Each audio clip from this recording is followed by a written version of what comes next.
Call the meeting to order.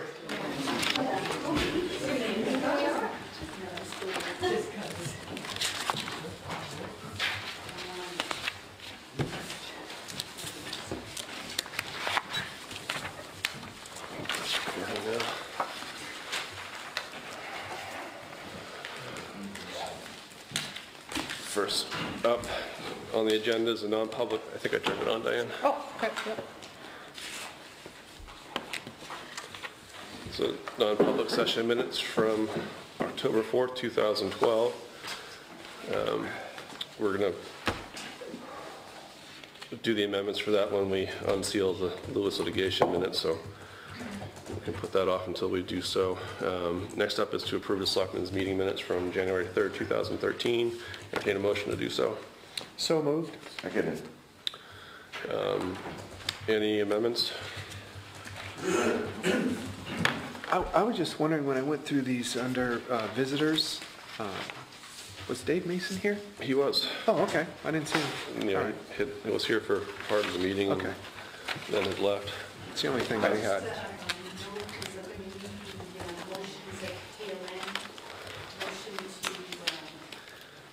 Yeah, I've got those, Diane. I can give this to you now. Well, this one. I can give them to you now.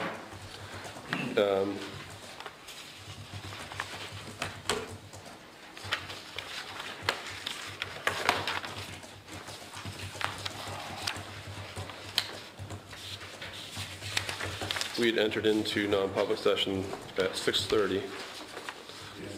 Item number 17.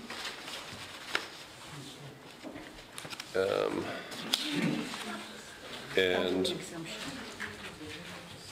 we sealed the minutes in non-public and reconvened at 6:48 p.m.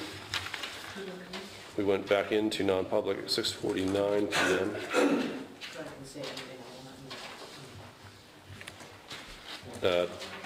Sealed those minutes in non-public, and I think I'm going to need to know, like, who made the motions and stuff like that. I think it'd be easier if you send me an email. Because I'm going to need to know who made the motion or who seconded it and like that. Don't you need that information? It's required. yeah, not for the motions to seal, but for because those are part of the sealed minutes, but To go into and out of. to go into and out of, yeah. Just Thompson and Allen was the order on the motions, in and out on each. Thompson? Yep. Made the motion? Made the motion, seconded by Allen. Okay. And on all of those in and outs. And then we came out of non-public at 7:19 p.m. Is that for item 18? Yep. Okay. And then we adjourned the meeting at 7:20 p.m. And that was, again, Thompson, Allen. Motion second. Okay. Thanks. All those in favor of approving those minutes? Aye. Aye.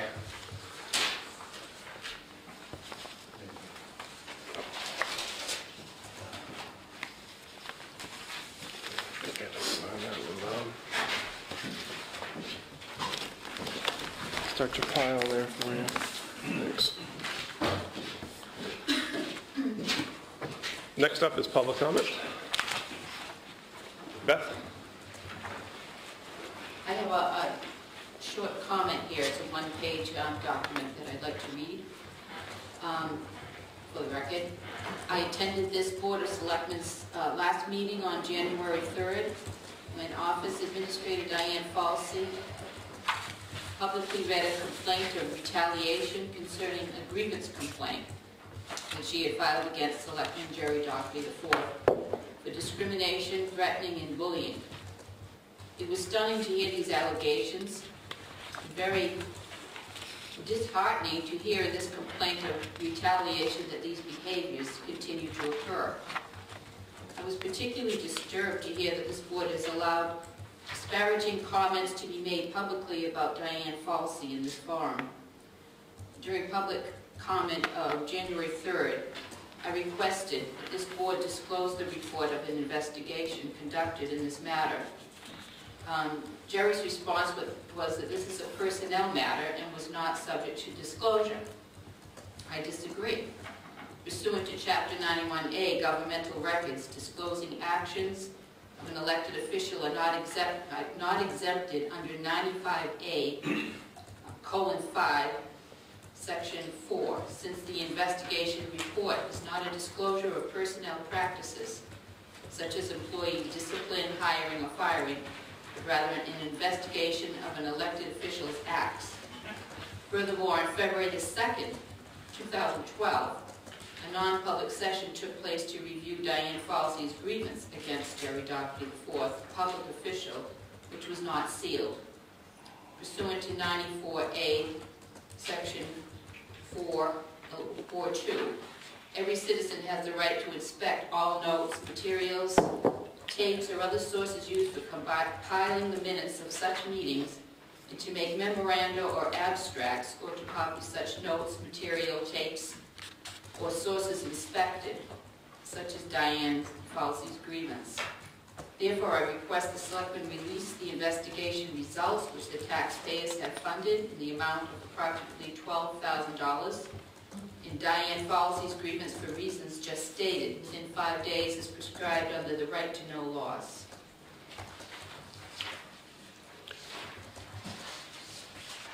Thank you.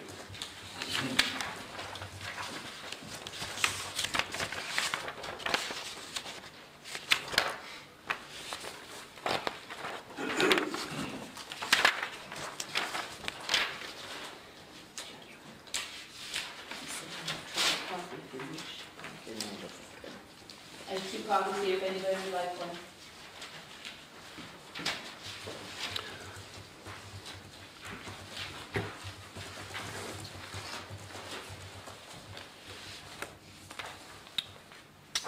Beth, I would have to review the record to be certain, but I believe that you're correct about the February 2nd, 2012 non-public session to review the grievance.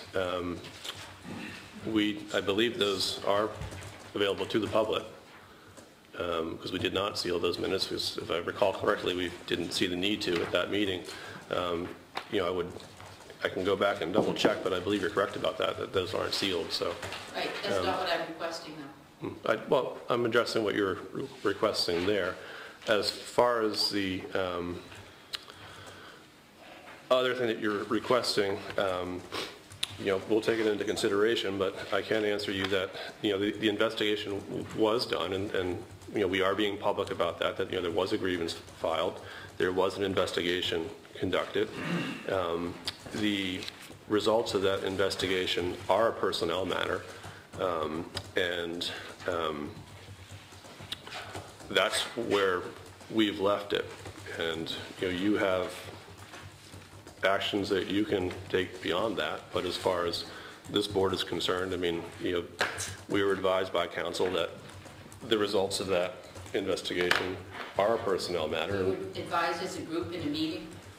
Correct, and we have an obligation to protect the confidentiality of our personnel records. So. What if the person in question does not have any objection to the release of them?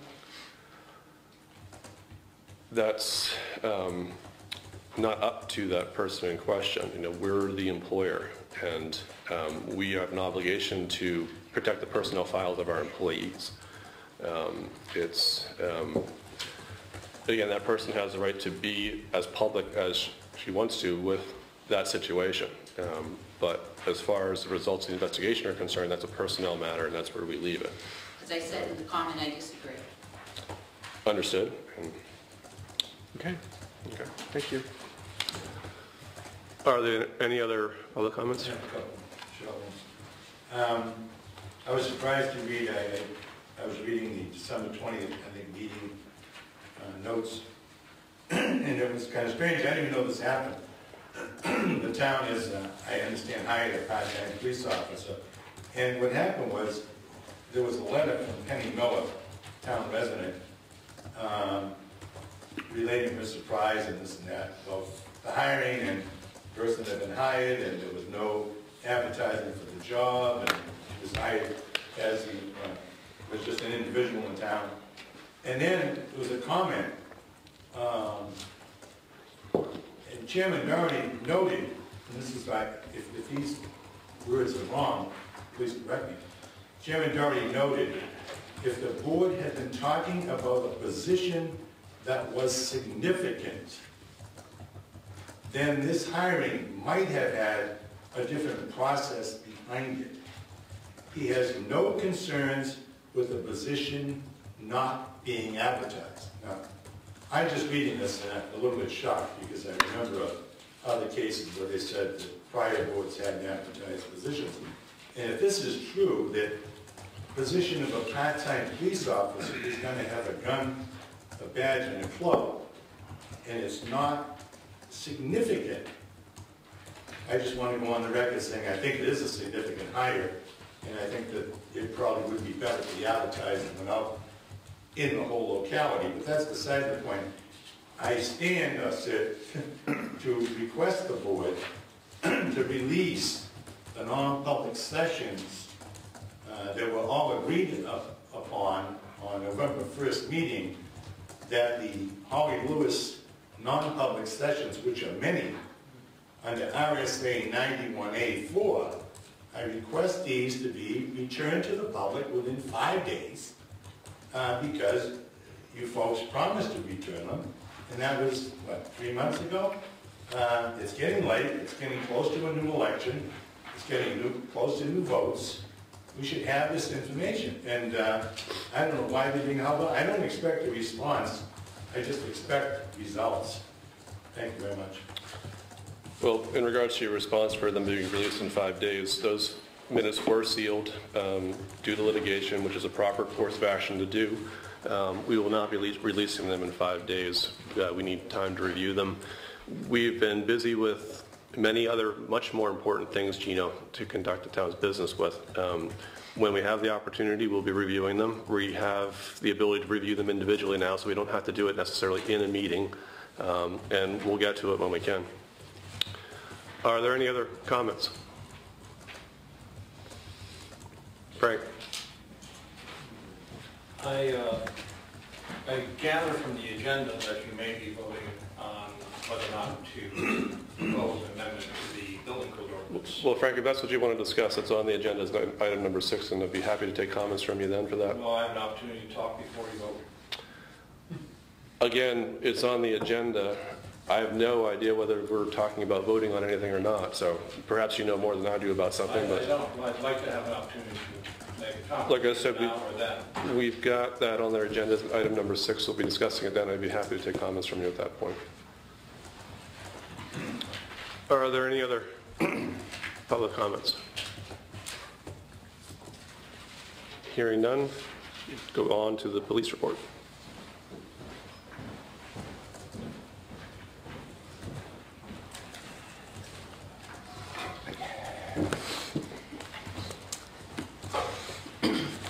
Okay, since we last met, we had 4 false burglar alarms and fingerprinted 2 people for employment purposes. We took a report of a sick fox, and we had the animal control officer come out and captured it. The animal. We had a check on the welfare of one of our older citizens. A 911 hang-up, which turned out to be a misdial. We have a case that's involved a person going out of the grammar school and trespassing and acting in a disorderly manner was charged. The school got some strange phone calls inquiring about that, and with the case coming up in court, they're put on edge about that. So we're keeping an eye on there. We've been down at district court for some cases.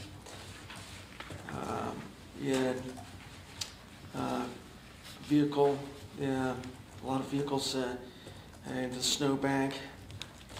We're out 16 by the Town Country Billboard. We had a report of a house up on towards the top of Tyrol. It's vacant, the door was open, and so we went up there, and it really just looked like the wind I brought it open, it wasn't shut properly. A couple, so we had a tractor trailer ran out of gas up over Route 16 in the notch, and it just in the middle of the road. We were able to take the driver, take him down the Wildcat, get gas in the can, and get him back up on his way. We have a landlord-tenant dispute going on, and they're generally civil in nature. However, this one, it looks like it's heating up, and so we're keeping in contact with both parties to see if we can't keep it down. We stopped the car doing 63 on 16th through town, and it turned out that the driver did not have a license, so he was arrested for that. We had an 80-year-old citizen in town that got a phone call, and she's pressured into, you're attempting to be pressured into buying extended warranty for a 12-year-old car for approximately $150 a month with $290 down, and unfortunately she gave them her bank account number. So the next morning we went down to the bank, and they were able to stop all transactions and assign a different account number, so she was not out any money. A vehicle into the snowbank on 16 assisted the ambulance with a person who was seizing. We got a call for an overdue person from Berlin, and so we checked the sides of the roads at 3 in the morning for a vehicle that had crashed, but nothing.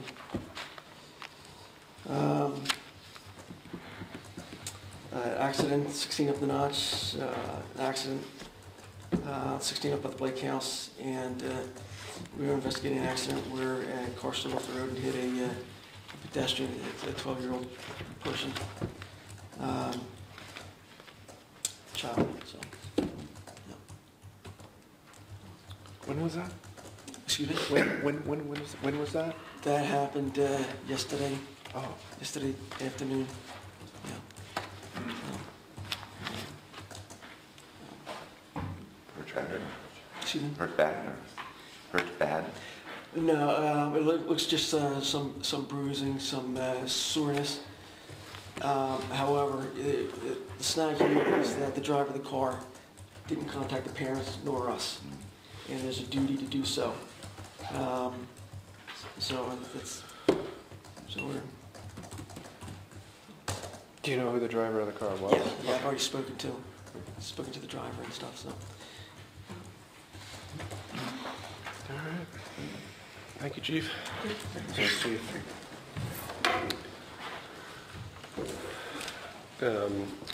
Jay's not here this evening, obviously. Warren, I apologize. I had forgotten about asking you to attend today's meeting until I saw your letter in my box. But you are here. Without objection, I wouldn't mind maybe addressing a little bit of the unreserved fund balance with you. I'm sorry, I didn't do the last. I wouldn't mind addressing some of the unreserved fund balance questions that we had. Well, I think I outlined in my memo there. I don't have anything more to say at this point. Okay.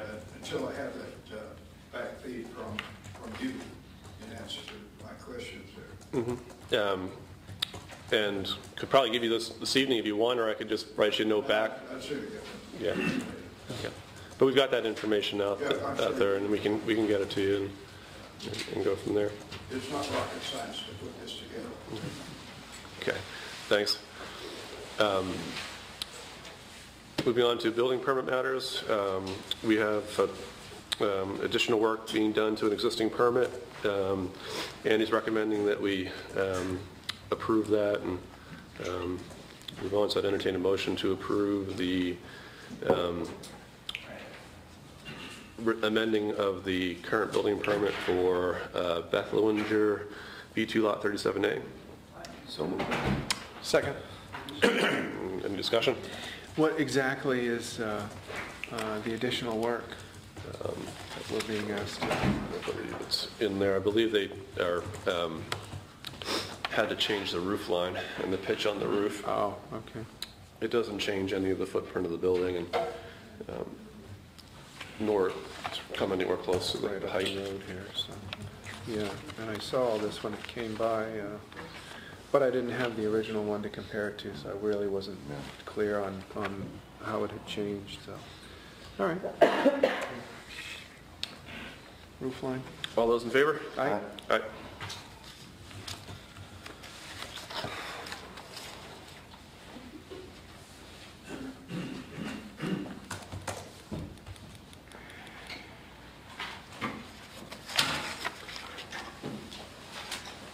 John Hancock there, John. You're John Allen there.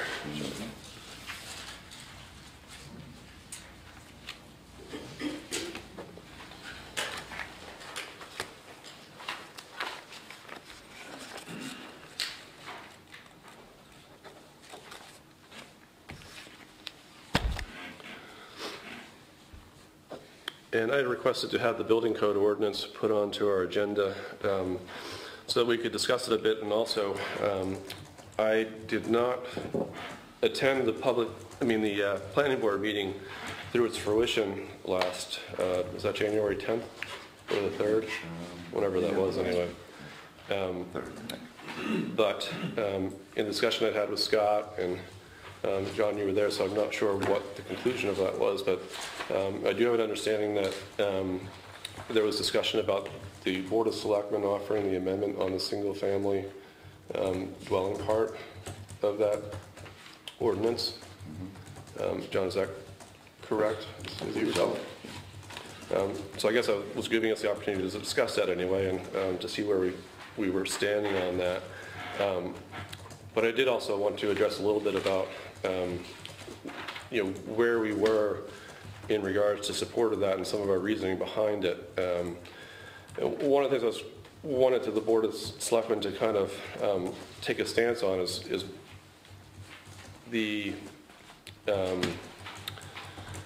I guess the viability of our current building process and our reasoning behind wanting to see this ordinance pass and give us the kind of proper authority that we're looking for here.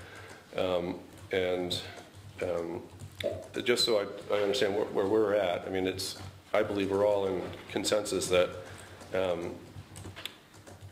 as far as offering the ordinance itself, outside the single-family dwelling exclusion, I'm just talking about the ordinance itself, we're in strong support of this ordinance, and we're also we're strongly urging the voters of this town to vote for it and pass it. And our reasoning for that is because it gives us the town the proper authorization to enforce the state building code.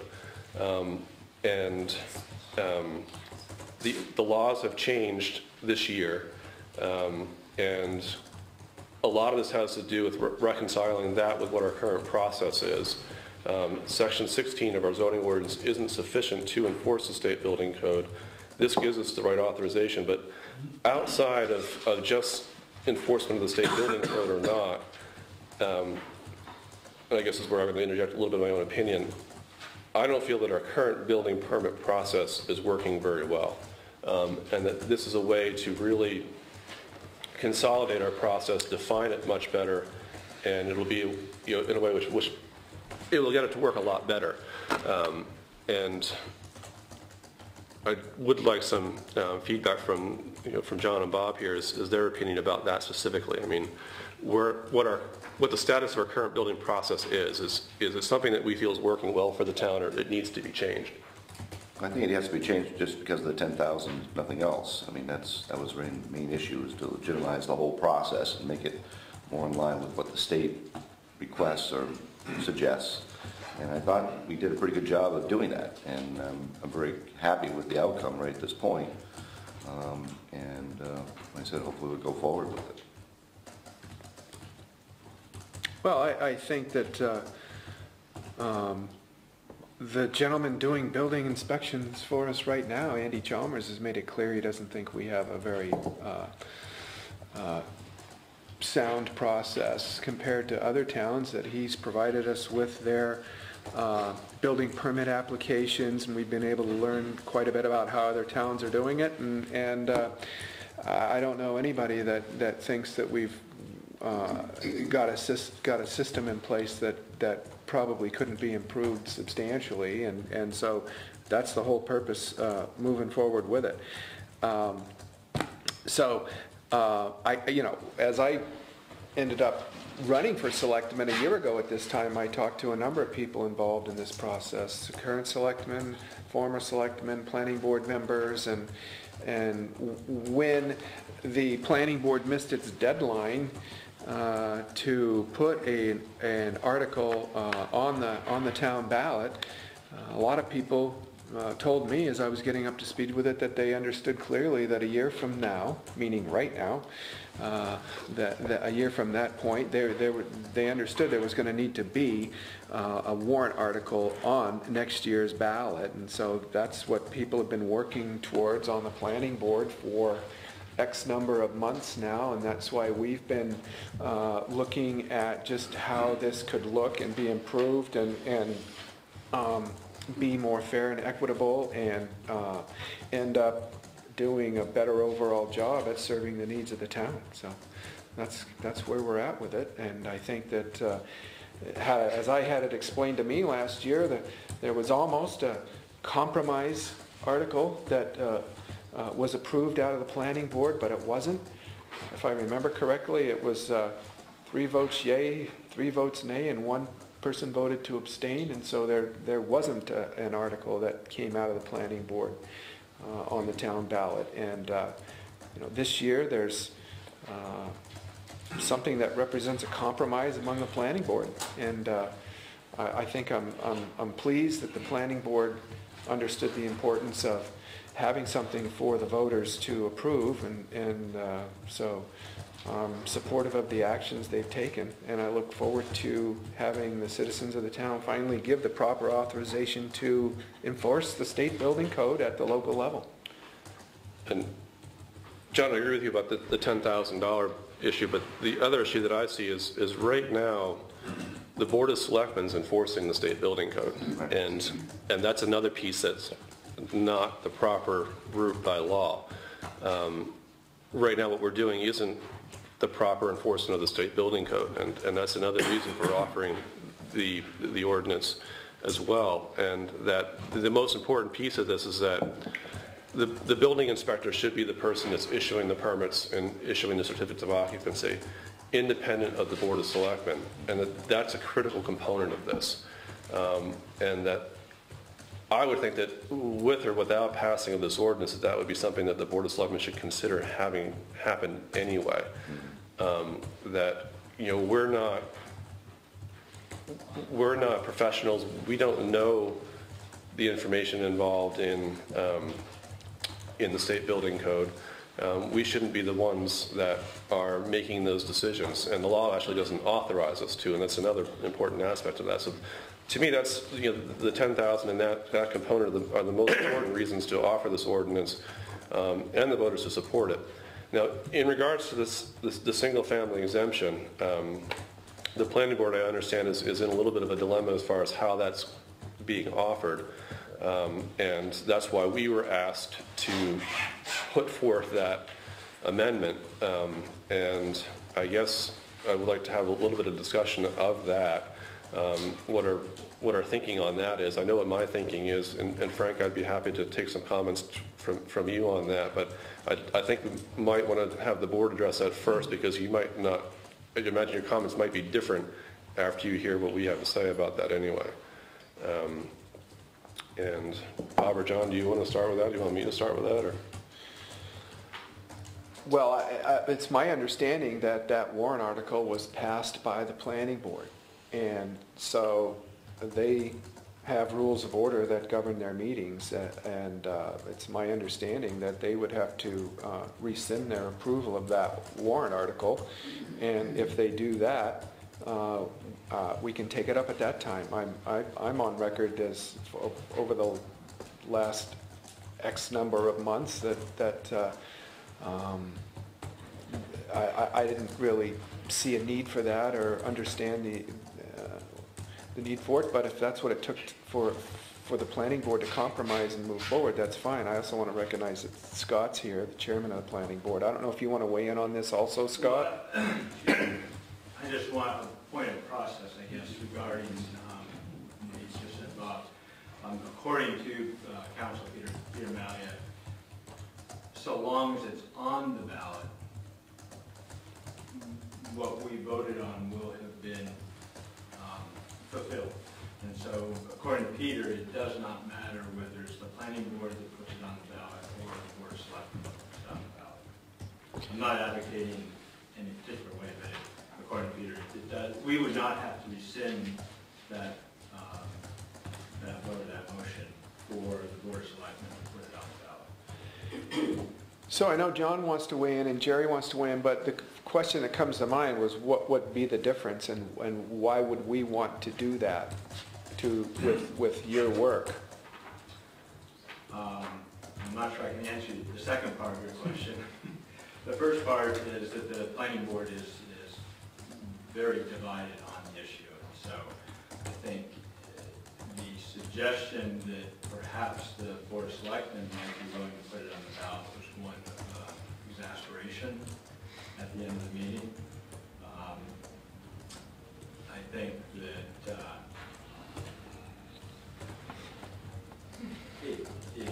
to me it makes sense for both to be put on the ballot by the same board. It seems a little bit odd for one board to put one on, another board to put another.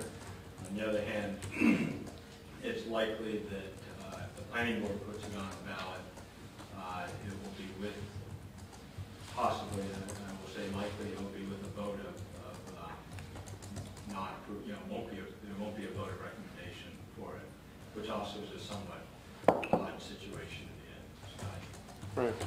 Right. Can I ask a quick question? Not at the moment, Gino, please. John, did you have any comments you wanted to make about it?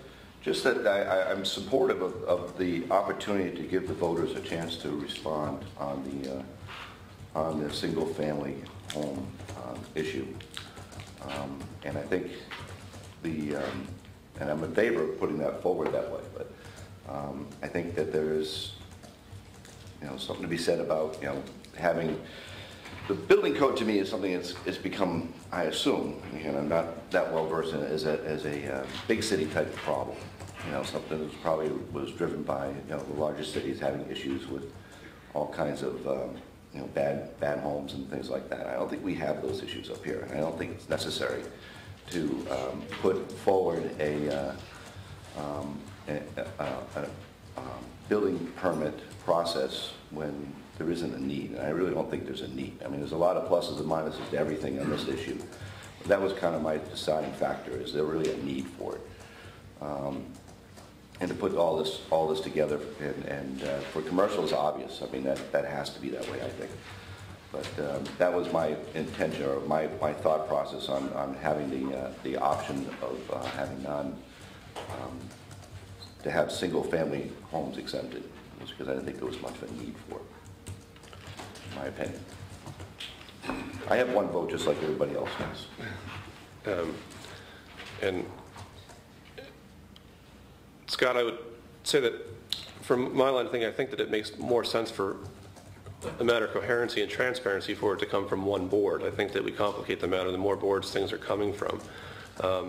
From a process standpoint, though, Scott, it does seem odd that you might be proposing something and then voting to not recommend it. But one of the reasons why they suggest that you vote for recommending or not recommending an ordinance or an amendment to an ordinance after the public hearing is because it gives the planning board an opportunity to have feedback from the public, and then to decide, might change its mind whether it's going to recommend something or not recommending something. So it may seem odd, but that's how our process works in New Hampshire. I mean, we have a very strong voter approved authorization for things. So it does seem odd, but it's again, it's not something that's completely out of the ordinary anyway. And I can see that consistency, that sort of riding off what John said, that the board may not recommend it, but there may be some reason to put it on the ballot so that the voters have the chance to decide something that the law offers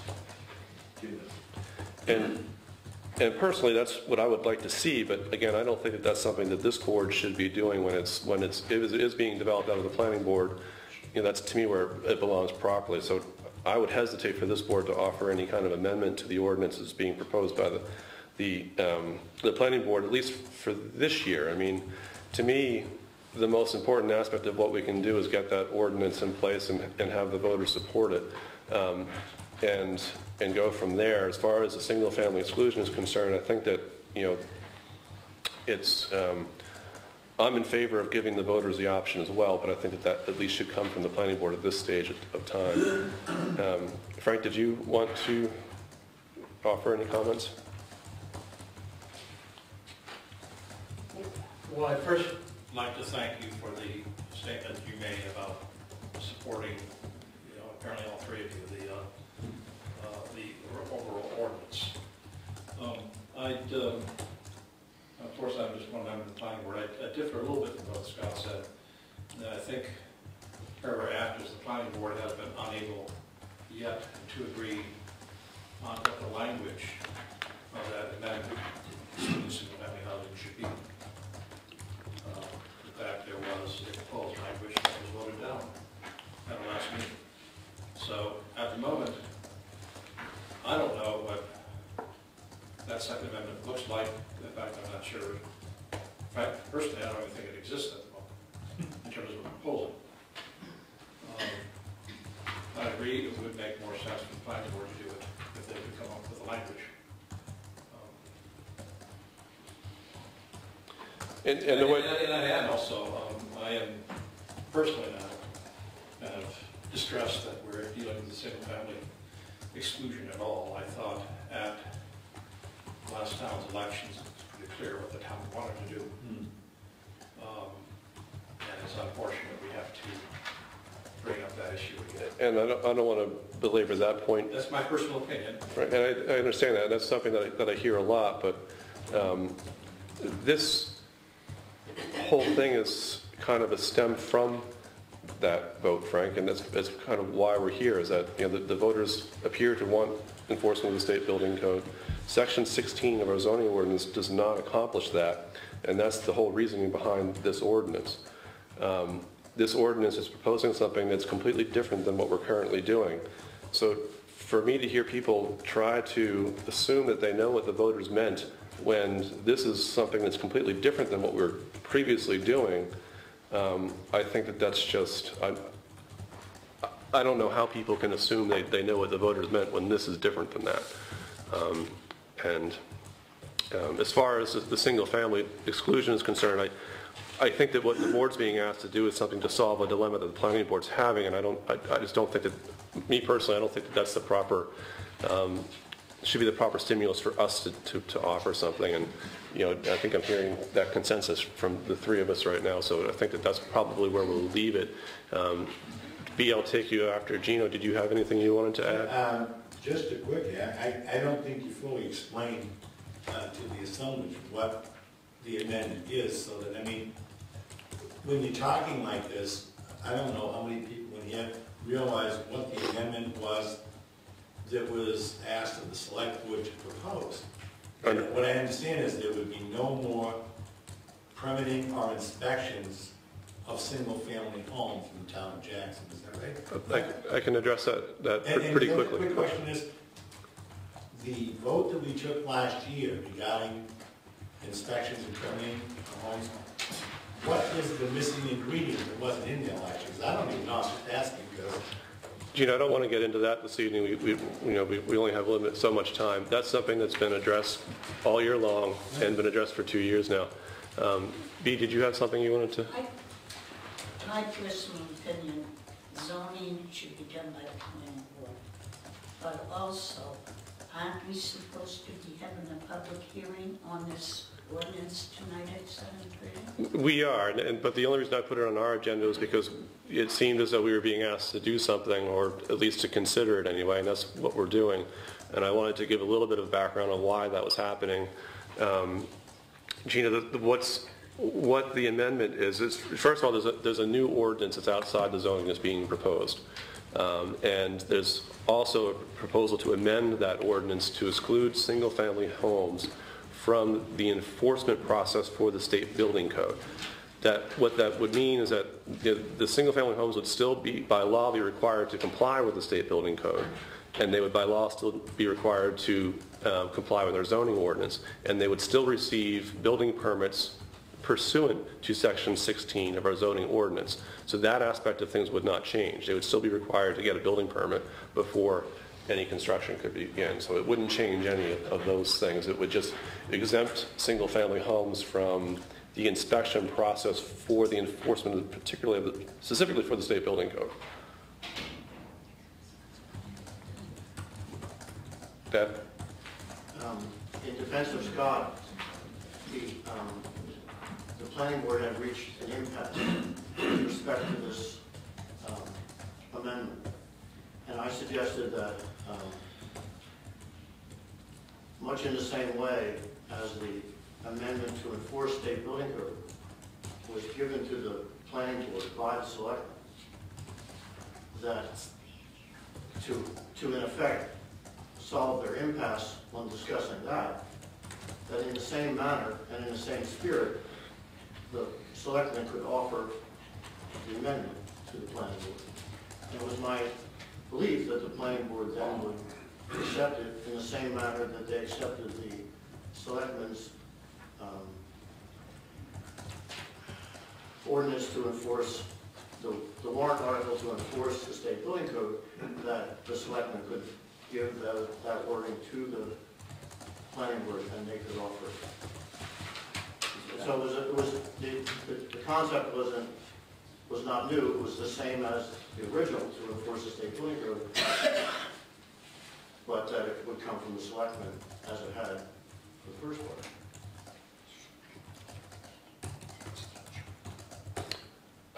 Is there anything else at this point on this matter? I guess I understand how that happened better with that explanation, but I'm still feeling like everything should be coming from the same board and same entity, and I think it's going to be less confusing for the voters that way. And however the votes stack up, they stack up. I agree. I was thinking of it more as the select board in support of or aiding the planning board. Mm-hmm, mm-hmm. Yeah. Well, we will end up voting on whether or not we support these warrant articles going on the ballot, right? Not the ballot questions. Not the ballot questions. Yeah. Okay. This is the warrant articles for the General Assembly portion of town meeting. Okay. Town meeting has two parts. The first part of town meeting is the ballot section, and then the second part is the General Assembly. And the warrant articles that go on the ballot, we do not recommend. The warrant articles that go on, that take part of the General Assembly portion of town meeting, then we do vote to recommend or not recommend those. Anything more? Thank you, everyone. We'll move on to the Old Library Management Committee. Up for discussion is forming a capital reserve fund for the old library. And then we have an appointment to make for that. Right, yes, Joan? absolutely. Right. We actually got a couple of items. Hi, Bert. Susan May. Hi, Susan. Hi, Phyllis. Do you have a draft warrant article? Sent one in to, I believe I'm looking at it right here. yeah. For 2013, we'd like to recommend that you establish a capital reserve fund for the old library. It's a 100-year-old building, and it needs some work done on it. And it's an initial proposal to establish it, and then to fund it with $10,000, and then to have the selectmen be the ones in charge of it to fund the funds. That seems to be pretty straightforward to me. I'm actually glad that Burr's here this evening, because I was thinking a couple days ago about where the current status was as far as... It's on the next on my list. Okay. Well, as far as this is concerned, I don't see this as being a large budget impact at this point in time. How do we... Future thing. how So do we we- have the money as we go forward for that dollar. It makes sense to do that. And I guess the only other part of this question is that $10,000, is that going to, any of that going towards the construction of anything that might be built for septic or not? But we can do that, we can do that next, but... It may. I don't have the answer to that. The next item we wanted to talk about was last year's warrant article 23 gave the old library management committee the $5,000 to go investigate water and septic. Right. We've expended $2,150, and we have at the end of the year $2,850. We ran into a roadblock at the end of the year where we thought was going to work and the funds we expended couldn't get through. So the year's ended and we had remaining funds, $2,850. We still have some work to do to get to the plan. So I'm looking for a little guidance on how we get access to the funds to continue the work. Okay, that would have to, that money is gone now. It goes back into the unreserved fund balance and becomes part of that. So we don't have access to that anymore. However, we can appropriate new monies in 2013 to do the same. And I'm assuming this time of year, between now and March, nothing was going to occur anyway. That's why Burr is here, because he's been... From a construction perspective, no. Okay. But from a planning perspective, I think Burr was still spending time, and so in fairness to him, I wanted to understand how we do this. Or we have to put a hold on it till March, or how we proceed. Yeah, no, I mean, truthfully, I shouldn't have waited. I mean, I shouldn't say waited, but I kept dragging on, and then, but I thought I had it pretty well cleared away, and then another surprise came up at the end, so I should have done it. I should have had it done early, to be totally honest. So if I need to wait till April for any service I do between now and April, that's completely fine. Well, I'm not sure you'd have to wait between now Between your and annual meeting. necessarily. I mean, it's a couple things here then, where they do tie in together. I guess just roughly how much do we think it's going to cost to get a septic in at this point? Well, I was going to send the plan off to a contractor to get prices on it, because it's going to be pretty expensive. Yeah. And we want to put in the second door. Yep. And the paint on the windows, you just can't put another coat on. And I don't know if there's lead paint. I mean, there is work to be done here. The $10,000 was a start. And maybe we wouldn't get to the construction next year, but maybe the following year we'd add another 10. If you remember, we're trying to establish a 501c3 for fundraising too. So we're trying to pull it all together, but we need the plan first to get them the estimates, to get the things going. So the capital reserve fund was the initial shot of starting to establish a fund to get things going. Okay. If you think we can get more money, I'd be happy to take your recommendation. Well, I wasn't necessarily going down that road, but when I reread the article, maybe it doesn't matter what I was thinking, because typically I think of a capital reserve fund for long-term capital expenditures, one spot, but if you know that you have X amount of dollars to spend in a given budget year, that you put that in a different part of the budget. Like where I would like to see that from a budget standpoint would be in the maintenance of town property budget line. And if we knew that we were going to spend, say, $6,000 next year building a septic, then we'd raise that money separately as part of that budget item, and then maybe appropriate less in the capital reserve fund. But the capital reserve fund is worded as for the purpose of preservation and renovation of the Jackson Old Library, to be known as the Old Library Fund. So I think you've actually covered yourself with the language there that, you know, if this money is to be appropriated, then you can spend it for more current expenditures like that. And that actually works for me. And I don't anticipate DRA having any problem with that language in there either, where it's specifically for that fund. That does put the money in a different part of the budget, though, where it goes into the, where it would be the, you know, the trustees that would have to approve the money to come out of that into the town general fund before the money could be expended. So it does put a little bit of a hurdle in spending funds. So again, I guess if we're going to try to, if we can identify how much money we need to spend in one area, then it might be better to put that in a different part of the budget. But We're not quite there yet, between now and March, that's my call. And that's why in reading the language of this and thinking what you're doing, I think that what we're thinking at this point is to appropriate $10,000, and some or all already that may go towards those things, and I think that actually makes more sense. I mean, I could say $10,000 is thought for the septic system construction. Oh, no, it's not, we know I was gonna that. say that, but Yeah. I It's a can't say start. that much anyway, that's not enough. Yeah. Oh, for the planning, no, it's pretty close to the planning end of it. And And at that point, you'll have a pretty good idea what your number is. Well, Yeah, but I was gonna actually just send the plan to a contractor and get a price from a contractor or two, just to get it, and then I'll have a good number to use for the budget. At the same time, we want, as I said, do the second exit that has been recommended to us, and a few things on the interior, some of the electrical work probably have to be updated and moved. So, do it all as a package, if you're gonna be Egress, opening up the interior. septic, That's probably electrical, exterior. lead-based paint. Those are your big ticket items Those are right my- there? I think so, and maybe the woodworking, the wainscoting has 100 years of scuff marks on it. And if we're going in there and working on the building, to get somebody who's good in this, and restore to come in and Sure. ask, what should we do, what can we do?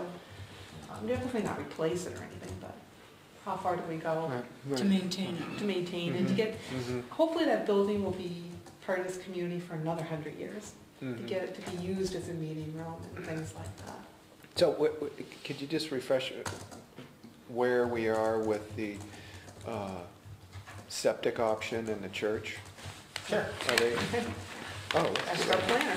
Yeah, see, right around, I need the land here. you don't want me too close. Yeah, really neither. What's that? You don't want Typhoid Mary's here. Cold. Typhoid Mary. Everywhere you go, that's it. So here's 16A, the Wentworth Inn's here, the river here. Yep. This is the church, and this is the old library. Mm-hmm.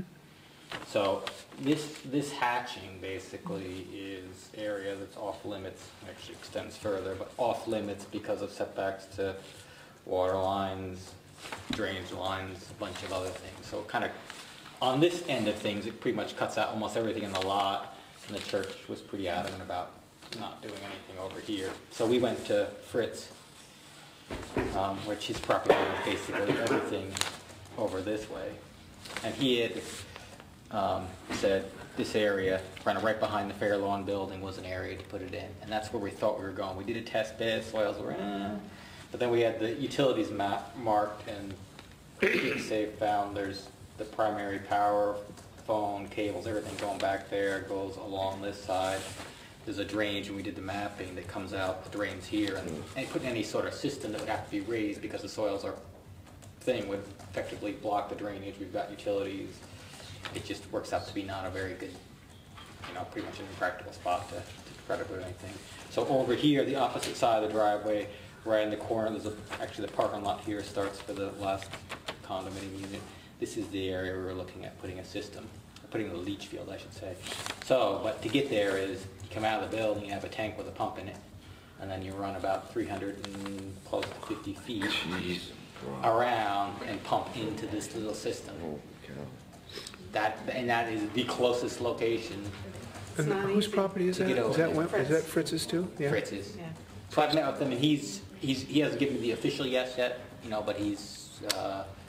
He's seems a pretty good neighbor. receptive to it. Very good neighbor here. Very good, yeah. And the other factor is you have to get water to the building, and I believe the church did not want to do any excavation in the front where there's a water line that comes into the church. Would be kind of a logical way to tie into the building, but that's, again, not an option. The church was not going to allow that.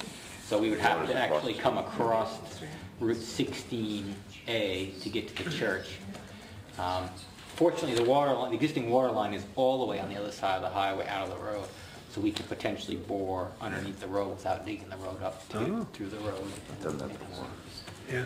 So, but it just adds cost, Yeah. boring underneath that adds cost, and 300 and, it's close to 50 feet to get here of force main adds cost to the system. The system itself is teeny, nothing to it. It's Just getting it there. Getting from point A to point B and getting across the highway. Those are the big ticket items. So we're probably, to get water and septic into the building, I mean, I'm not a contractor, but I'm guessing that's going to be above $20,000 range probably. Fair enough. We have fundraising to do. Yeah, I mean, it's, that's, I think that, as long as we're being, candid with the voters, I think is the best we can do. And, I see a building there that I think everyone in town wants to preserve. It's just to what extent. If people are more comfortable just keeping it the simple building that it is, thereby ensuring that it really never gets used, it's just a cute building, or they want to put larger dollars in it, which, in my mind, ensures the building to be there for 100 years or more. To me, that's an easy argument to make, but I think that that's something that we'd have to at least be candid with the voters about when we offer the article in the amount of $10,000, that this is just the beginning of what could be more, that there is going to be private fundraising going on, but potential for getting that building for use for water and septic is going to be much more than that $10,000 number. But at least we'll have a plan. All these years, Yeah. it's been no way of doing it. Absolutely. I mean, A plan. Yeah. and personally, I love the plan. I think it's something that I would ask people to support, but I think that we need to do the best we can to provide them with all the options we're looking at anyway. So the remaining funds, we have to appropriate again in March? 2850? Yeah, the 2050. The balance. The balance. Well, there'd be a couple ways you could do that. If you wanted to exactly get that money back, you'd have to request that some of the funds of the $10,000 are above and beyond that, depending upon how much you're actually wanting to see that number to be. You would ask in this warrant article to some of the funds that come from the unreserved fund balance. Oh, so to return the money for the purpose it was. Yeah, it's not necessarily returning it, but that's where you'd ask the money to come from, for X amount of dollars to come out of the unreserved fund balance. If it's $28.50, you'd say, $10,000, $28.50 to come from the unreserved fund balance, the balance to come from appropriations. Would that be preferable as a separate warrant article instead of No, combining you'd want it in the same warrant article. It's just, it's how you go about asking for that money. Okay. So we have no use of that money until we ask for it again? Correct.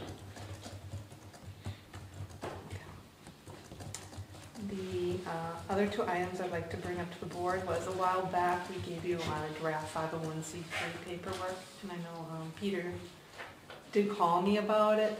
Did he ever get back to you? Is it okay to file? Have you heard anything? He got back to me about it, and I haven't followed through with it. Thanks for bringing it up.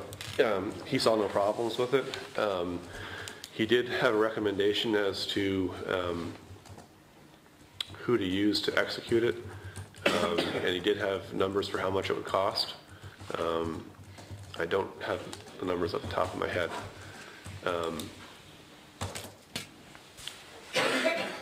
I'm going to say it was either $750 or $1,700, one or the other, to use a service to execute. Just for the IRS filing, yeah, I Yeah. think you mentioned the same to me. Yeah, and that was his recommendation, but other than that, he said it looked pretty good and that we should support it, so. Great, then we will proceed and get that filed. And then the last thing was we have... Sorry that I'd forgotten about that, Joe. That's all right, it's on my list here. A new member to recommend for the board. And referral. Did we have any other questions regarding the warrant article, or? I don't know. Sounds good to me. Yeah, I'm up. Kurt, thanks for the work that you did on that. Chasing that around. Chasing that design around. Yeah, I mean, I had plans for a lot of it, and out in the field, I was finding the plans were not. And thanks for all the time All you're going to good, be okay. volunteering too, Burr, between now and April.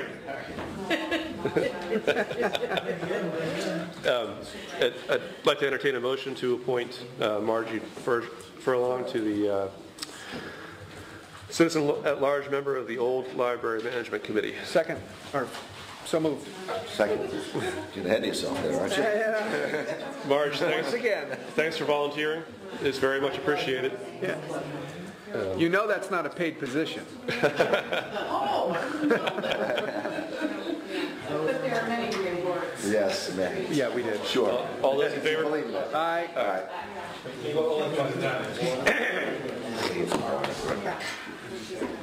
Unless you got some halls.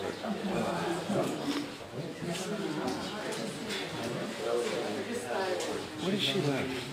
She lives on, is it Red Barns Road? Off of Route I 16. miss her in post office.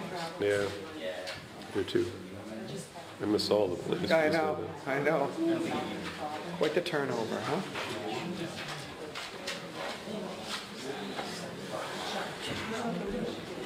I saw Pat in the Glen post office the other day. Oh, did you?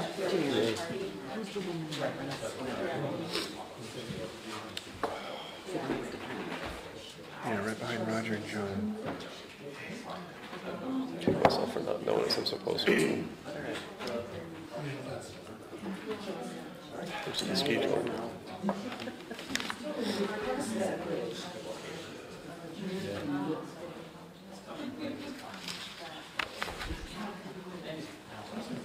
What's the woman's name that was up here at the alley? She's got the pad on, talking to B. Susan. May.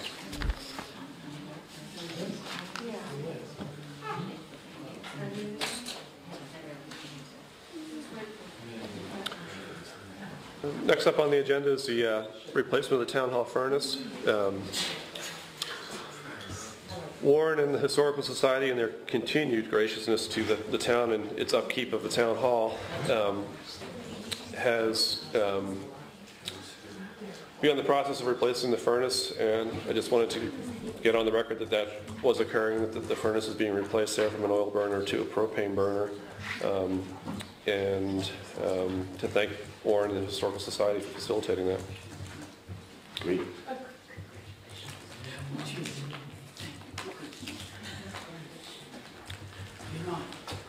We have intent to cut. Entertain a motion to approve the intent to cut for Garland Lumber Company, map R19, lot 477, unit 3, number 12-231-10. So moved. Second? All those in favor? Aye. Aye.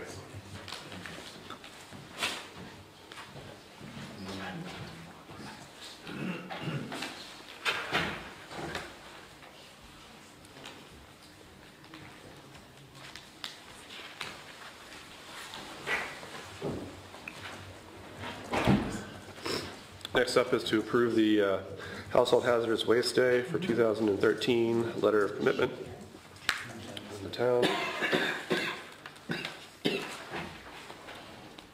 Did you all read the email that Diane had sent out regarding this? You understand what this is about? Yeah. Entertain a motion to approve. So moved. Second? And we'd be committing $1,000 to this. That's what I would recommend. It fluctuates. I put that little yellow sticky, Yep. so It's gone from $600 up to $1,200 being the highest, so we should be probably pretty well covered at $1,000. So that was part of the motion too, Martha. okay. Any more discussion? No. All those in favor? Aye. Aye.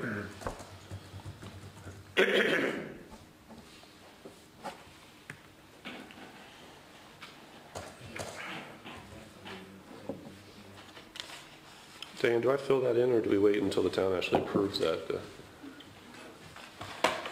The amount. the dollar amount Yeah, there? no, you can put it, because I have to send it to them tomorrow, because they're putting together a grant, and they need to submit it at the end of this month to get grant money that goes to reduce the cost. So done? Thanks.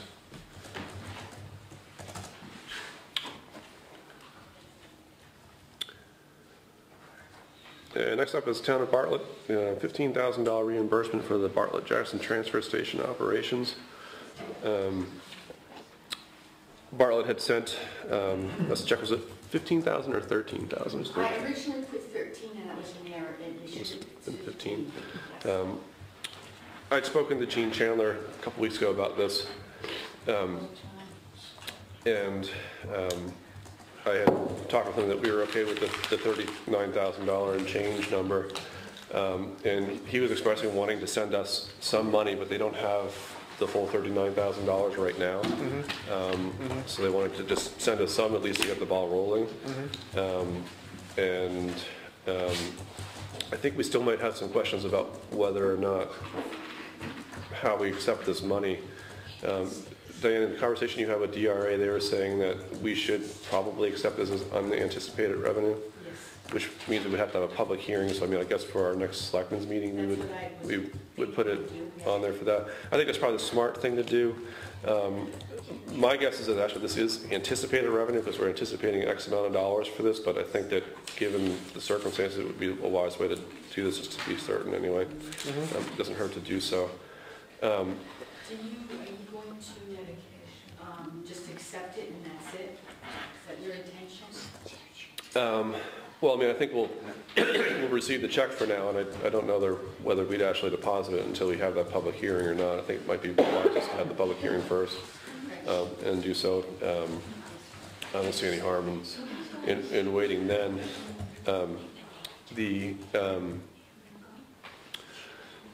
We are anticipating $39,000 and change. I don't have the number off the top of my head, but it's something a little bit over $39,000 anyway.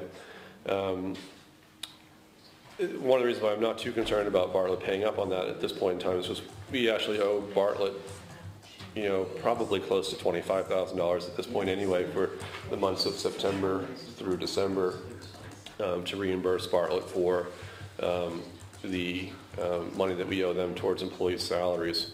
That $39,000, by the way, comes from a cost sharing of 75%, 25% on employees from March 1st, 2011 through August 29th, 2012 is what that money represents. And this is the first payment towards that reimbursement.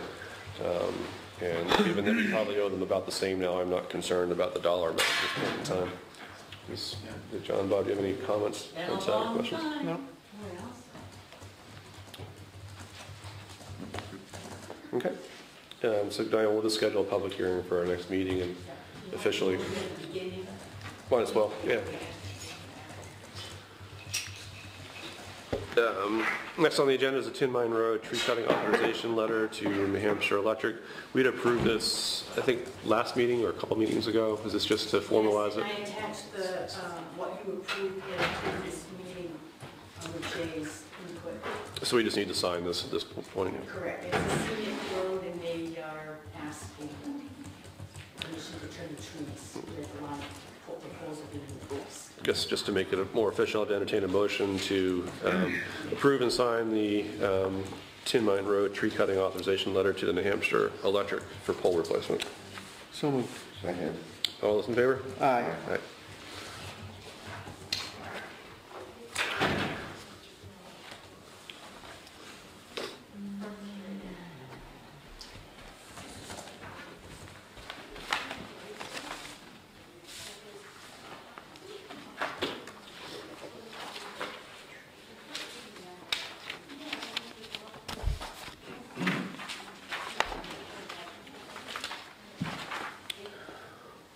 Brings us to the 2013 budget.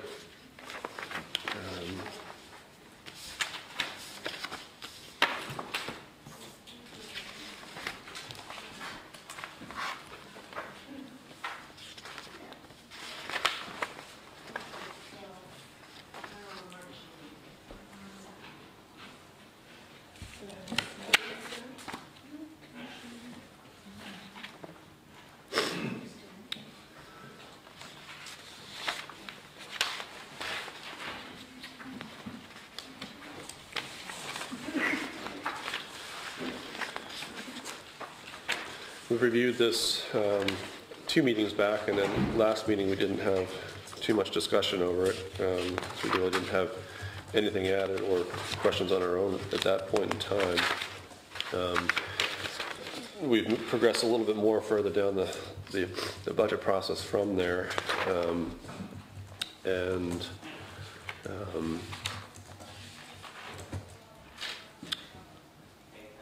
Diane, are there major changes to this as from what we had looked at 2 meetings ago? I was looking for the board tonight to go through each line item on the beginning at the first page, because we haven't really reviewed the general government portion of the budget. And there's shaded areas. Oh, it doesn't show up on these copies. I had shaded gray areas where it's an unknown, like employee wages. I don't know if that's finalized.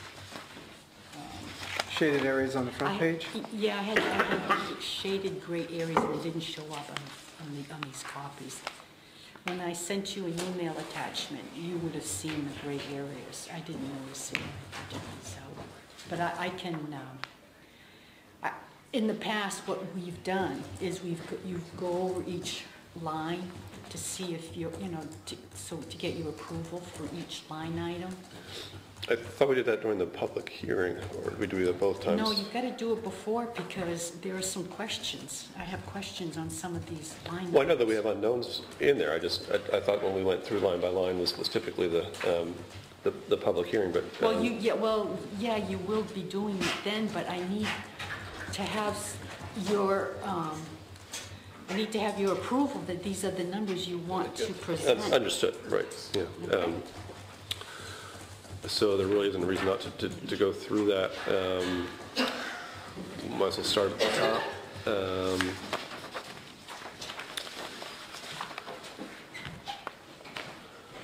The debt service.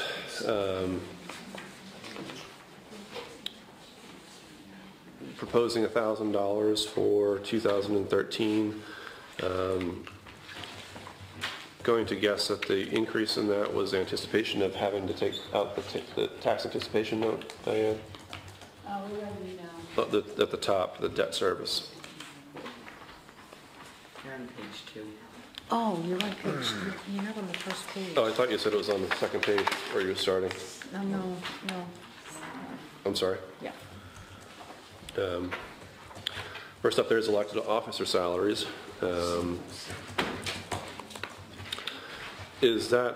That's everyone excluding the town clerk?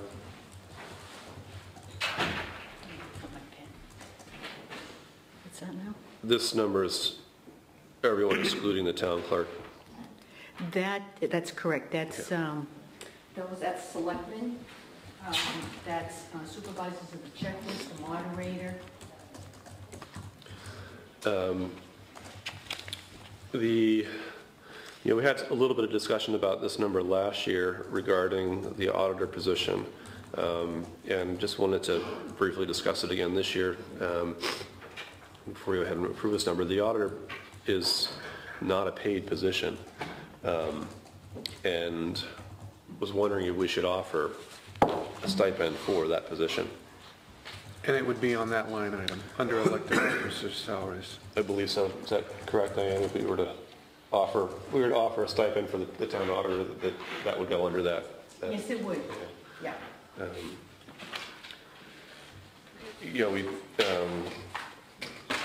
For instance, the health inspector, we pay a $500 stipend to, and the work involved for the health inspector versus the auditor over the last couple of years, pretty big difference. The auditor's a lot more work, and it's an unpaid position. And we've had one person reluctantly agree to do it, and then a write-in person last year who agreed to do it. But I didn't know whether it might entice someone to do it a little bit more. There's at least some stipend offered, $300 or $500, at least to maybe entice someone to do that very important position for us. What do we think about that? Do we have any idea how much time it takes? I don't think we do. I mean, I think it's going to depend a little bit on the individual. But my guess is it takes the minimum of about 20 hours. Diane, would you think that's, Well, they meet with the library, the Conservation Commission. They meet with quite a bit of groups of boards, and they don't do it in one day. They schedule it depending on everybody's availability. So 20 hours, I really don't know. That's probably not a fair way to even look at it, right? Given that, you know, time to coordinate. It depends on the person's, you know, skills and experience where, you know, might take long. Now, if the same person were to be elected and do it again, they'd be quicker at it. And somebody new. I think Martha, who did it the year before, spent a good deal more than 20 hours. Mhm. I mean, I would say more than double that, easily. Frank, what do you think about the idea of offering a stipend for it? Do you think that that makes sense, or? Personally, no, I don't think anybody's doing it for the money, and I just don't, I'm not sure I see the point. Okay. Edith? Having been on the receiving end of the audit, a couple comments I would make. First of all, I think it's too bad that that's only a one-year position, because like Diane said, if Martha or Dave was doing it for 3 years in a row, it sure shortens the learning curve. Right. So it's too bad that's a one-year position. I don't know if there's anything to be done about that. I also agree with Frank. I don't think anybody's really doing it for the money, and it would be like coaching. You really realize you're making 17 cents an hour. So you wouldn't really want the pay. But also, I do think it's kind of hard to offer a stipend because it's not a position that anybody has to show any qualifications. You run for that office. You do. You don't have to show you graduated from high school math. You don't have to show you have a degree in economics, whatever. So I think adding a stipend might not bring in someone who's really trying to do the right thing for the town. Okay. Well, I don't think we need to belabor this point a whole lot, but One thing I'd add is you might make a budget for paying for expenses, or there might be some training or some books that the state offers that could make that person be more efficient if it's somebody who's new at it. I also agree with Edith. I mean, if Dave is going to run again and is successful, then he should obviously, I would surely expect him to be much more efficient. But he didn't run. Right? He didn't run. Is that right? Right. He was a write-in. He was a write-in. Yeah, well, I mean, what if he had not taken the job? And I agree with you. I mean, you're looking at 17 cents an hour, but that's, it's that could translate into most of our elected officer positions when it comes right down to it, including this one. And so to recognize the importance of the position and try and put a little something out there in appreciation that clearly wouldn't be compensation for the work done, no question about that. But I could go either way with it, but I think we've discussed it. I don't know. Do we need to we're not looking to make a decision on that tonight, we're just... well, I mean, it could be as good a time as any if we wanted to do it. I mean, I think that we've discussed it. I mean, it's if no one's strongly in favor of doing this, we just move on and go from there. Okay. Yeah. We'll see how it shakes out this year, and maybe next year we'll feel differently.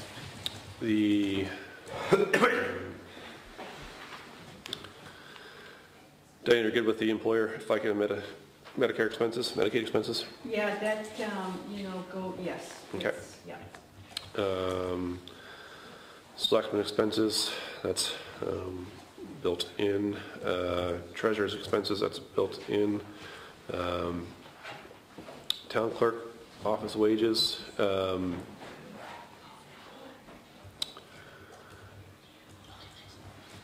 The reason why there's an increase is because last year we had a warrant article, so now this year we're paying the same amount of money so we can put it in the regular budget.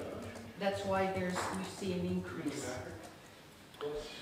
Yep, I understand that reasoning. Is that one that has to be approved in a separate warrant article every year, though? It doesn't have to be, it's only when you change It's only when you- compensation. Okay, good, thank you.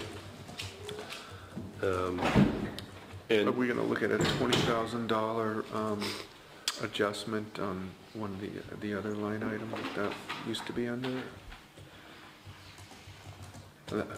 It's up 20,000. yep, it's no increase over last year, though. Right, and Is so, that what I understand, Diane? It's correct, because last year it was in a warrant article. So part of Money it was was appropriated. it was a separate warrant article. just for the town clerk position. The assistant clerk was in the other part of the budget. That's why there's a difference. Now they're being combined into one. Correct. Yeah. So you understand, it's And before how there, much was the warrant article? How much was it? it was 20,000 or It's 23,000. about- 23,000, okay. It was 18 or something, I don't remember exactly. It was $20,309. Yeah, $20,310.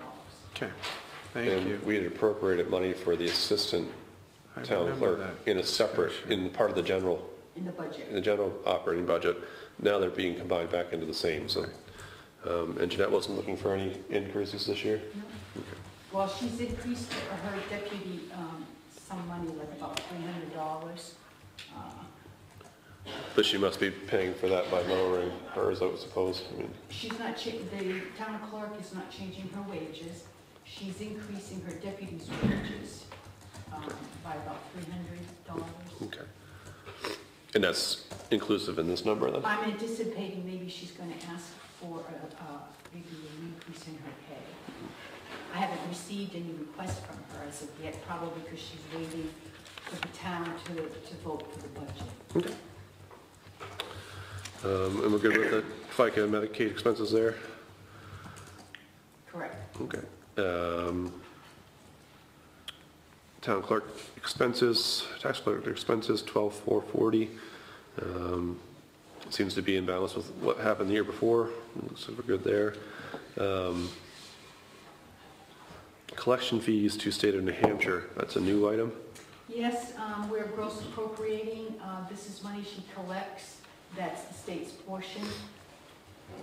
The town's not raising taxes, it's just that we're gross appropriating. It's Yep. something like COT that we haven't been doing. That was supposed to be separate, as a separate budget item, it never was before, and now it's going to be. Yeah. Thank you. Let's go there. Elections and registration expenses, that number's decreased quite a bit there. As many elections, right?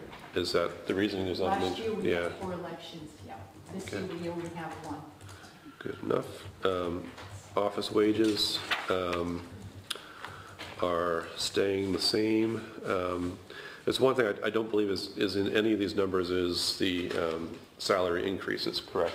No, that's flat. Okay. For any of the departments at this point in time. The only department that asked for the increase was the highway. So I I put thought in there was the one for the pay. police department too. No, the police department left theirs flat. Not that they want to, it's just that they felt that that's how they wanted it, I guess. You'd have to talk to Carl. That was an oversight on their part, and I had a conversation with Carl, and we talked about that a little bit too. And that they had assumed there was going to be a decision made on a rate increase by us for them. Diane, when is the public hearing scheduled for? To accept the Bartlett money? No, the No. Oh, public, you're talking about the for budget the budget hearing? hearing, I'm sorry. Yeah, the budget hearing, February 7th. February 7th. We have a meeting on,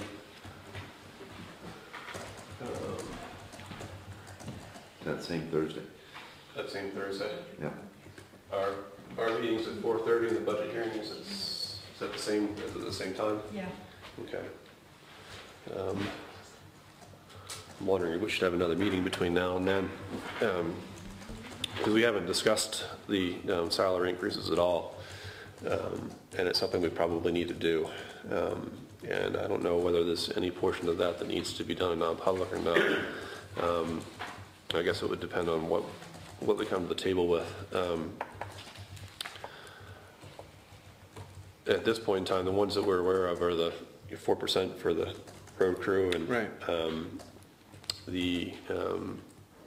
The fire departments, that's a separate line item in their budget. We don't approve the numbers paid for that. That's the fire chief's purview, but we approve or recommend the number for approval in their wage line.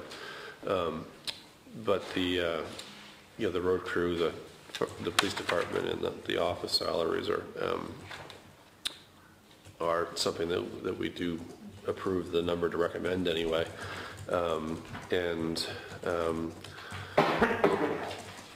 I guess to that effect, do we want to have a discussion about that? I mean, we know the road crew is asking for 4%. I believe the police department's asking for 4%. Is that correct, Bob? That's right, and, well, I asked Carl to put his budget together with a 4% increase and discuss it with his staff and let me know what he thought about it, and that hadn't happened today. And it may have just been something that slipped by him. We're talking about a $5,700 increase in the on the wage line item if they were to receive a 4% increase, maybe a little less, because he's got the $2,450 part-time officer proposal increase on that same line item. We wouldn't add 4% onto that. So we'd take 4% off of the $2,450. So we're looking at $5,650 that we would add to that line item. It is about what a 4% increase would represent. And it's basically over by last year's budget by the part-time amount right now. Okay. We used to have $1,500 set aside for the part-time officer. And we'd be looking at about a $1,200 increase in the pension, and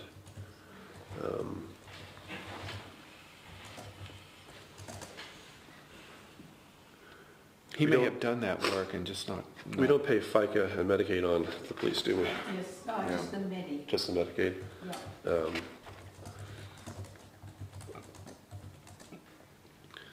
I guess we're jumping ahead there a little bit. Well, we are. Yeah. And I guess so I'm stuck on the where were we? We stopped at the town clerk office. Town office wages is where we were at. 41. Oh, did we get that far down? Yeah. Oh, okay. And that's why I guess I'm stuck there, is because we're not seeing any, asked increase there, but, typically we've done, across the board increases in positions. So I guess what I'd like to see for the budget hearing anyway is what a 4% increase does across the board for office, police, and road crew. And last year, it's my understanding, they had a 3% increase with the exception of Carl and Sean on the police department. That's correct. Is that accurate? Okay. So Diane, I guess if we could have a look at that number, what 4% increase across the board does. I can update the budget after, next week, and I can send you an email attachment. That'd be great. Is that good? Thank you. Tom, see, we are at health insurance is pretty much locked in. Pension is pretty much locked in unless there's an increase, but that number can be adjusted for that. Telephone is seems to be well covered. Utilities seems to be well covered. Supplies looks good. Postage looks good. Advertisement looks good. Well, we're a little under on supplies. We ran over budget this year. Did I miss on that? $358. Oh, I'm sorry. Supplies. Going back to that. Diane, do you think we need to? What that was for? Would it be overage? Yeah. There was a great deal at Staples for paper, so I took Stocked advantage up. of it, yeah. Stocked It up. was a really big deal. And that's a small enough number that if we need to make adjustments in the budget somewhere else, we can usually accommodate that. So I'm good with that number, Had it in with that postage. explanation. Yeah. Accounting expenses, we seem to look good on. Stop me if, like you did before, if you have more questions. I'm not thinking entirely clearly with the flu I've got. So, association dues, we're a little bit under, and I'm assuming that's why the increase. Yes. Okay. We good with that number? Mm-hmm, yeah. Computer technology and support.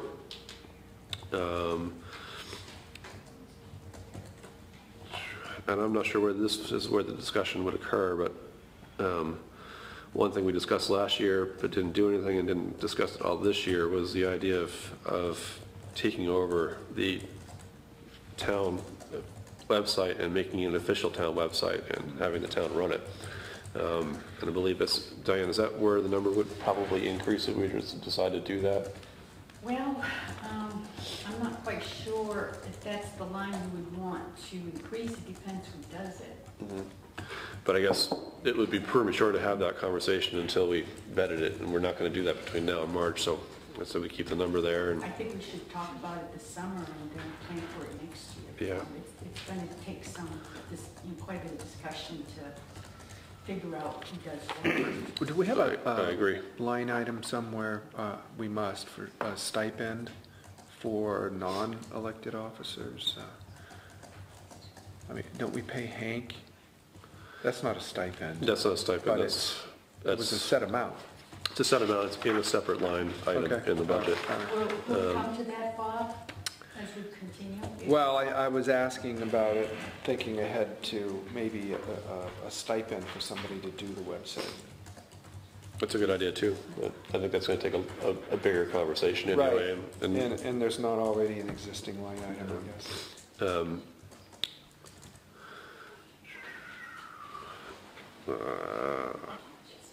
Minute recording, we were under there, but Diane, you're confident with that number now, the 5,500? Yes, and yeah, because we were needing more recording time, so I increased it by more weeks. Mm-hmm.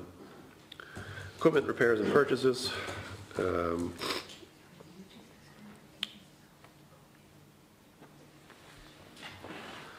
That number looks as though it's probably good. Training expenses looks to be good. Payroll processing fees, a fixed number, that looks to be good. Town reporting, number seems to be good. Bank fees. I wish mine were this low. That seems to be good. Reappraisal, that number's increasing a little bit. And that is due to our assessor requesting an additional $2,000 because of the two cases that are coming before PTLA that are fairly large-sized businesses here in town that will require quite a bit of his time.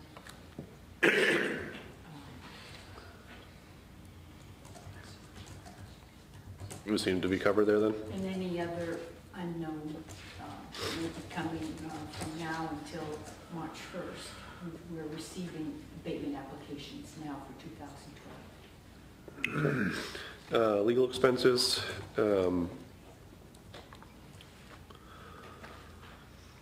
This one,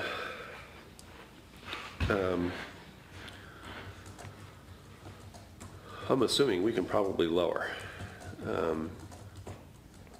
We still had 2 pending court cases this year that have been resolved and ended. So hopefully we can go back to, we traditionally had been appropriating $10,000 a year for legal expenses, and I'm not necessarily suggesting we drop down to that because costs have gone up, although our hourly rate's actually gone down. But the primary reason behind having those numbers as high as they were because of the 2 pending court cases that have now closed. So is that a number we should consider lowering down? Knock it down 5. I'll pass to your judgments on that.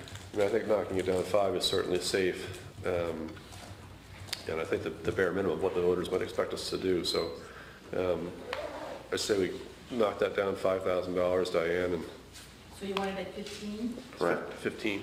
Okay. Thanks. Jackson Planning Board,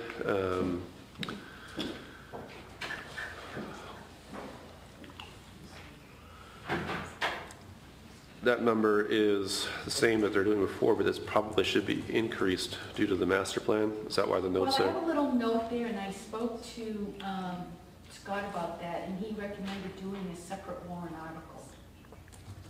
Makes sense. What is that used for? Jackson Planning Board line item? I imagine that's for professional services required in executing their business. Surveys they send out, a lot of expense in that, mailings. There's mailings, there's professional consultation outside of legal consultation. I think that the legal consultation is actually absorbed in our legal expenses line item. Is that correct? Planning board legal expenses are incorporated into the overall legal expenses line. So it's pretty much everything outside of legal as far as professional service and sending things out is concerned. Reviewing plans with the engineer, yeah, that comes out of there too. Board of Adjustment, number seems to be sufficient. Maintenance of town buildings. Now, for that, on the last page of your budget packet, you'll see a breakdown of maintenance of town budget. So you can see what makes up that number.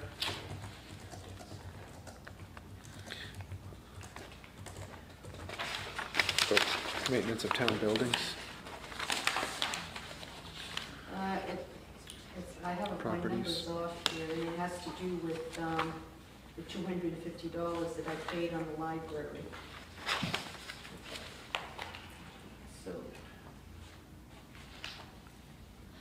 So should page 1 be 37,150? Yes. Didn't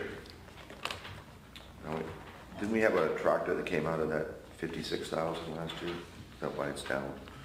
Yeah, that accounts for 20,000. Okay. Most of it. Is most of it. But we did add some things back into that weren't previously there. Plant maintenance, annual fire inspections, boiler, town hall. Security, office cleaning, town hall heat boiler, new library ground area.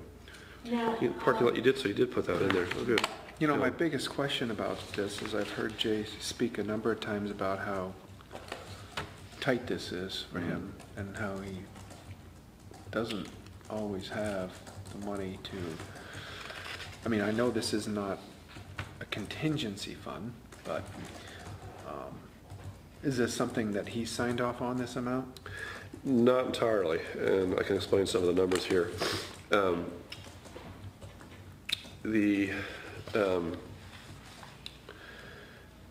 Typically we have been appropriating around, I'm going to say around 20, was it 20,000 or 21,000 that we typically put in the maintenance town property line? in previous years? Yeah. Yeah, I have to look it up. I think it was around $20,000 anyway, maybe a little bit more. Last year there was a $20,000 single purchase increase for the tractor. And so we're still seeing a pretty significant increase from what we typically have been appropriating money for, and a large part of that is because of how tight Jay's budget is in regards to maintenance of town property. Okay. The significant increases that we're seeing, probably the biggest item I'm seeing in here at this point in time is the $6,500 for the parking lot lighting. And that's in there due to a pretty informal proposal from a local electrician, but seem to be pretty confident in that number being, you know, the minimum for the hardware and the electrician side of the hardware.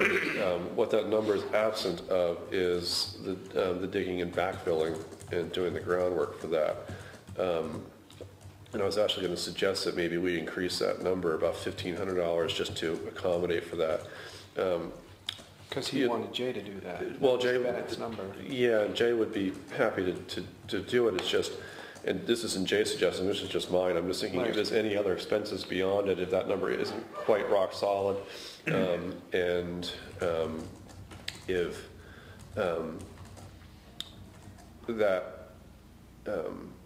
and if there's any expenses as far as buying sand or anything like that to do the backfilling, Yeah. I didn't want that to be absorbed in another part of the budget. So, Right. You know, Jay had no input into that number at all. So I was just thinking we should pad it a little bit with some of those. With that number. So I wouldn't mind seeing that number increase to $8,000 total. Dad, did you have I was just going to say that, if I recall reading that, the contractor was expecting that the town crew would provide the excavation. That was absolutely. Bob alluded to. Yeah, which they do, but I'm still concerned about, you know, Material. any sand that might be needed for it, any loam that might be needed to replace what's there, and seeding and things like that. I just wanted to not absorb all of those costs somewhere else in the budget, so I was just going to suggest that we maybe increase that line item to $8,000.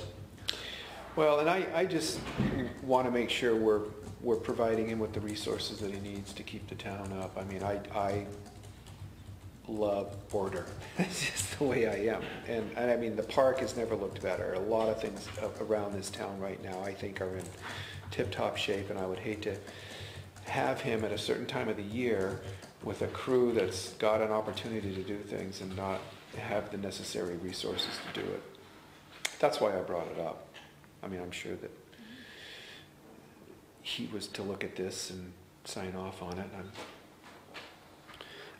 And so Jay had increased some of the other numbers in here. There had been basically 3,700, 3,650 for the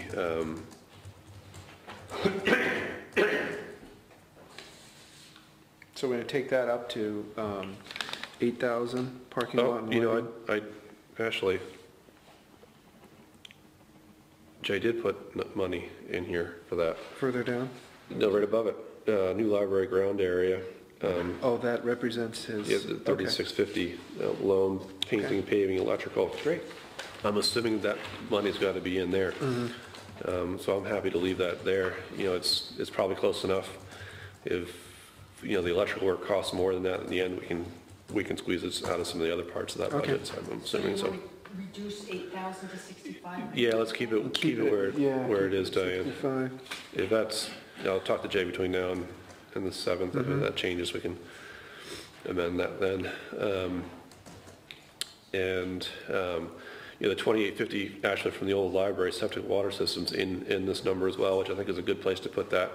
And then leave the $10,000 intact there. At least that way they can reclaim the money that was that wasn't spent from last year, just reappropriate it for this year and spend it that way. It doesn't have to be removed from the unreserved fund balance for us to do that. So I like it being here more than doing it that way anyway. Okay. And so I mean, I think that number looks pretty good. You okay with that number, John? Yeah. Okay.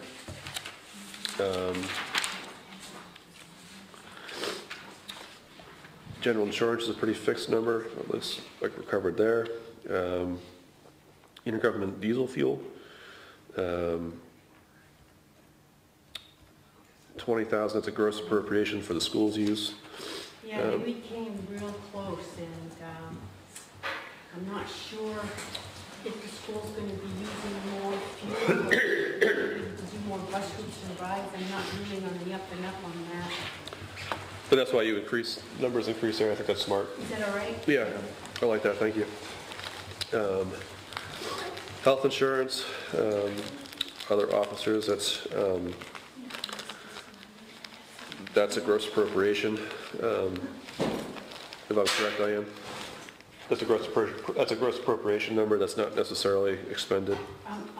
That 20,000? They're the 29,970 for the health insurance, others. That is paid by, this line item is reserved for a selectman who wishes to be on the town's health plan. They are eligible to be. However, they would have to pay 100% of that, so that is reimbursed by the the person who's gonna have the insurance. Yep. It's not just by tax. it's a gross appropriation number, so that looks good. Yeah.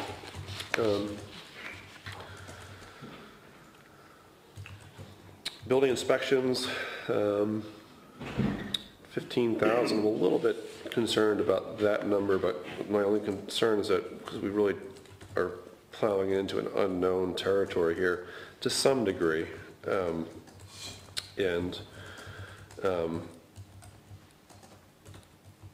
also we don't know what building's going to be like. Again, this is somewhat of a gross appropriation number. Not all of it is for building inspections. Some of that money goes to the engineer for site review or site plans. Zoning. I mean, site disturbance, like the Shaw driveway that, that money came out of that line to pay. And that's why, there's a lot of unknowns there. This number is a lot lower than what it used to be traditionally. And that's primarily because building has decreased, so significantly. Are you concerned it's too low? I'm a little bit concerned it's too low, but it's not really based on any kind of... Right, just the unknown. Just the unknown. And assuming that the warrant article passes and... We don't know what's going to happen. Well, we took 5,000 out of the legal expenses line. I'm going to boost that to 20,000 just to give a little more padding there. Well, there's where you could find it. What do you think, John? I'd like to leave it where it is, personally. He's the numbers guy. Come close to spending it all this year, I know. Right, that's true. It goes into our general operating budget, so I mean, if we get pinched there, we can pinch it from somewhere else. Okay, leave it at 15. We get revenues for building inspections, so right. A lot of that is gross appropriation, 15,000. And that's just it. It's a gross appropriation number. It's like if we don't spend it, then we don't actually appropriate for it either. So I mean, that to me is why putting that number at some other number is safe to do. But we can leave it at 15 for now, and if it's we need to shift money around the budget for it later, we can. Septic system review seems to be okay. Now we can get back to the debt service where I started. Diane, that number's been increased to 1,000, and so back to my question there, was that in anticipation of maybe needing to have a tax anticipation note? Did we utilize a significant portion of the unreserved fund balance? Yes. So the number looks good for now. Yeah. When we get Warren the other information that he requested, I think that we can probably get a firmer idea of what that number may be. That is correct. And subtotal there, we're looking at an increase of 15, 18, a little bit under $18,000 increase. Well, we took out 5,000. And we took out 5,000, so we're looking at a 13,000, yeah. roughly $13,000 increase in that portion of the budget. Also, the town clerk's salary is in that line Right. item, and really, That's right. it used to be a warrant article, so it's not really an increase. So technically, it's almost a $7,000, a little over $7,000 decrease, but That's good to hear. thanks for pointing that out.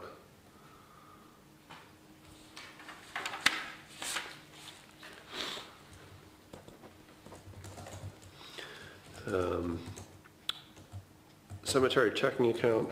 Diane, thanks for the work that you had done there. I think kind of cleaning up that situation.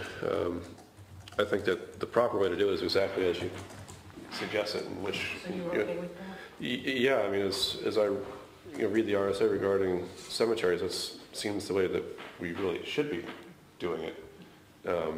Barbara loves it. She's going to be doing less, and it's not a lot of work, but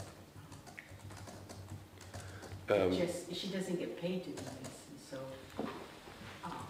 So So, yeah. we should probably, I mean, I don't know how, we'll probably need to, unless you've already figured out how, do we transfer the funds, or can we transfer the funds from their checking account into the general fund? or- No, well, she was thinking of taking those funds and putting it back in the trust fund. Those funds are donated. Okay. And they can't be commingled. Yep. Yeah.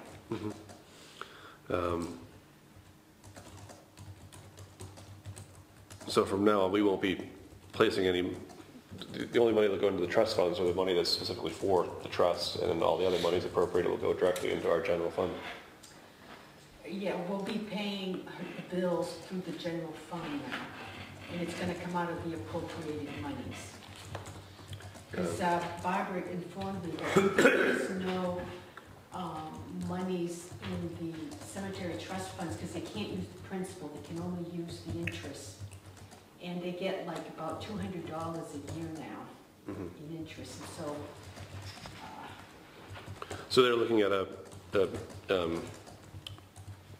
appropriation of $9,250 for 2013, which is about a $2,000 increase, and that's primarily because of the trust fund situation and Correct. increase in maintenance. So we good with that? Yeah. Police department wages, we discussed already. So some of the Medicaid expenses is going to change. Health insurance costs reflect the increase. Pension reflects the increase, but if we make an adjustment to the salaries, that may increase a little bit more, and we'll know that number more when we get those numbers solidified. Gas and oil for the police department.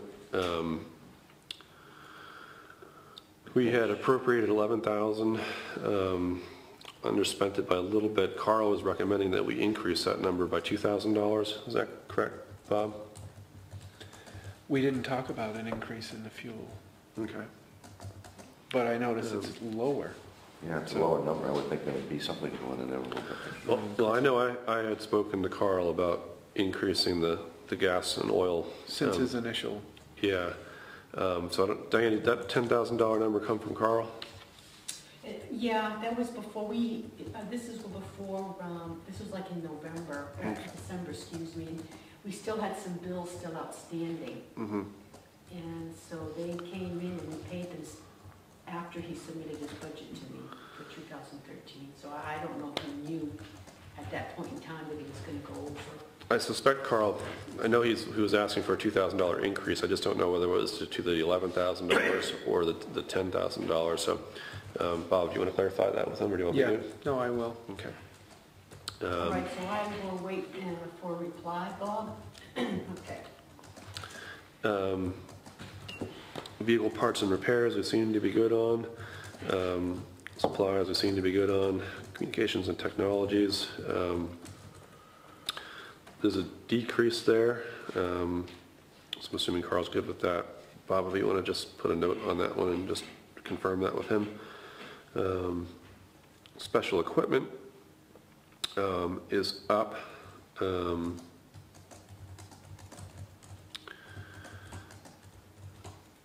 And was the $11,000 appropriated for the radios last year? Was that a separate warrant article? Yes. It was? Okay. Do we know anything about the special equipment increase, Bob? No. Just want to ask Carl about that for clarification. Miscellaneous seems to be okay. Special detail is a gross appropriation, but Carl's suggesting we reduce it to 5,000. They didn't utilize any of it last year, so that should probably cover that.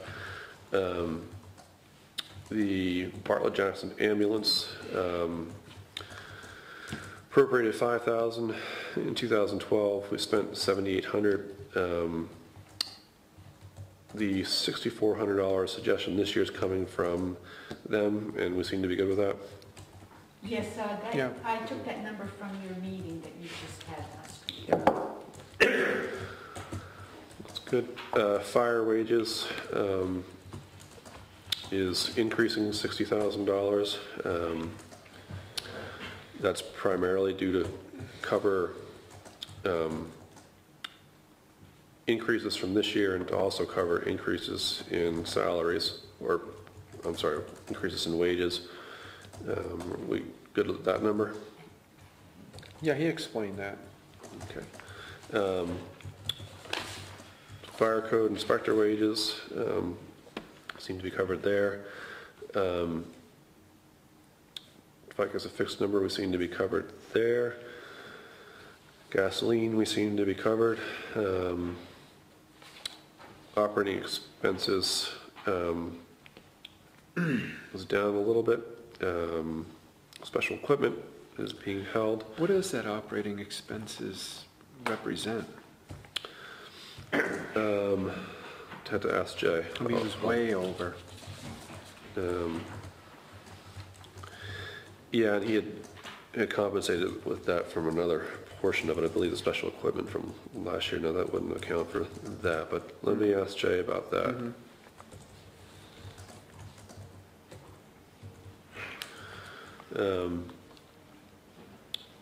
Testing equipment we seem to be good on. Utilities we seem to be good on. Training, I guess he's put in a new number for that. Yeah, it probably came out of the 20,000, looks like. The operating expenses, the training, they made a separate line item, dropped it down. Yeah. That's what he did. Okay. We good with that? Yeah, that It makes was coming sense. out of operating originally. So you made it separate. Yep. It made sense to have a separate line item. Hydrant services seems to be good. Emergency management, hopefully we'll be getting to the end of the planning on that part, so I'm assuming that's why the expenses down there. Emergency communication seems to be covered. Jerry, I'm wondering if you would consider jumping on page 5 and going over the library. Denise has been sitting here so patiently. That library is great. And unfortunately, he didn't have another 2 minutes, 6 o'clock, so. Denise, I'm sorry. Diane, you could have said something before. We can certainly do that. Sometimes disrupting a chain of thought is just too difficult. So I know what it's like to go through that. You really see some sort of chain of thought? That's good. I was going to say, I don't know how much train of thought we've got right now. It's a stretch. Wow. And I guess, Diane, I'm not seeing that on page 5. It's on page 5. It is the amount of $69,503. Jackson Public Library. Oh, these are all separate things. Okay, I'm sorry. Right, and then I have a report here, which is what this is about. Yeah. This is the breakdown. Okay. 2013 budget, Jackson Public Library, request for operating expenses, $10,352. Payroll expenses, request for $42,201. Appropriation request for 2013, $52,553, and the total for the budget is $69,503. The $52,553 number, last year we were 46, or? Yeah, I don't really know what last year's was. I do know that what we asked for in 2012, we went over in salaries because of a calculation error in hours. We didn't account for 15 minutes before opening and 15 minutes at the end of closing, and it caused us to go about 3.5% over our budget in salaries. So this year we're essentially asking for pretty much flat in salaries. We're asking for another $1,000 for any new software that is going to be funded by library funds. We're pretty much looking to ask for about a flat budget from what the actual was for 2012, and in order to cover that overage, that $1,000 more than what we actually spent, we're asking for $1,000 more than what we spend salaries. We will absorb $1,000 of the operating expense through our own funds. And I'd actually see it further clarified here. Okay. If I see it correctly, it's for 2013, we're looking at this is appropriation from, I'm assuming from the taxpayer, 52,553. Last year it was 50,927, so it's a It seven. was 52 last year, 52,230 coming from town appropriation. From town appropriation. What's So what are the, we asking for this year total? I know that most of our conversation's been with salary between Edith and I, but. We're looking at about $2,000 more this Right, year. right. $1,000 to cover the opening and closing of the building, and then the rest was for technology Right, training. we will be putting a new software in the library in 2013, so we'll have some additional salary, some additional employee hours in order to accommodate that implementation. So, that's where that's coming from. But the actual, support of that software and training of the software and the conversion of the data, that's all gonna be paid through library funds, so we're not asking for any funding for that. okay. So if I actually read it correctly, we're only looking at a $142 increase in what's actually being asked for from appropriations from taxes anyway. Sounds like that. And I mean, that's, I think, actually pretty credible given the circumstances anyway, but total appropriations are going to be $69,503. We did not provide for any salary increases this year. We kept it flat. Those numbers look good to me. You feel? Yeah, Sounds good. Okay, thank you. you've been Thank you. released.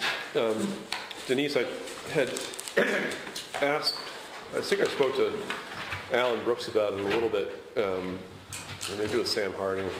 I always talk to Sam about it, about the idea of putting on the warrant at some point this year, or maybe next, authorizing the library to receive donations and retain Right. revolving donations from year to year. Right. Do you know if the library trustees have talked about that at We all? did talk about it. As a matter of fact, it's come up in our Library Trustee Association meeting where most libraries will go and ask for a warrant article that asks for permission to keep the monies that we generate through copy machines and through faxes and stuff like that. We've never done that here in Jackson, so we really need to do that. And I'm going to send an email when I get home just to see if we stand up putting that warrant article for this year or if that's going to have to go for next year. But it has come up in discussion. We just haven't really, I don't think we've really taken, we've all agreed we need to do it. I don't think that there's been an action to get it done. I spoke with Edith, and apparently the trustees did vote to Okay. go forward with that this year. All right. And I have it in the, I added it in the warrant article section in this budget. It's a Okay. non-monetary budget, a warrant article. Okay. So do we need the wording for you or is that done? No, it's already been done. And is that for retaining the incidental fees, or Money generated from their copying. Yeah. the- what about for retaining, receiving and retaining private donations and gifts? I don't, They already have. that's already done. That's a done deal already. It's more for the monies generated from copy machines, I think the coffee machine Yep. and that kind of stuff. Understood, so the town already approved that at some point then? Yes, we to do. that? Yes, they did, yeah. Okay. I have a copy of it. Moot point then. It's the $2.25 we get every week for coffee. Yeah, I was gonna say, it's not a lot of money. No, but we got, we really need to do it the right way. Right. Yeah. We're good. Okay, are we good? I don't want to leave before, after, I think we're good. 5 minutes. After all this time. Not a problem. Thanks very much. Thanks. Thank you. I hope you guys have time for dinner before. No. Probably not. Yeah, before. And we're at the highway department. Page two. Page two. We just finished with emergency communication. Oh, right, yep. So this does reflect the 4% increase then. So we see a $6,000 increase there. And then we see how that reflects to the FICA and Medicaid. Health insurance is outside that number. That's pretty fixed.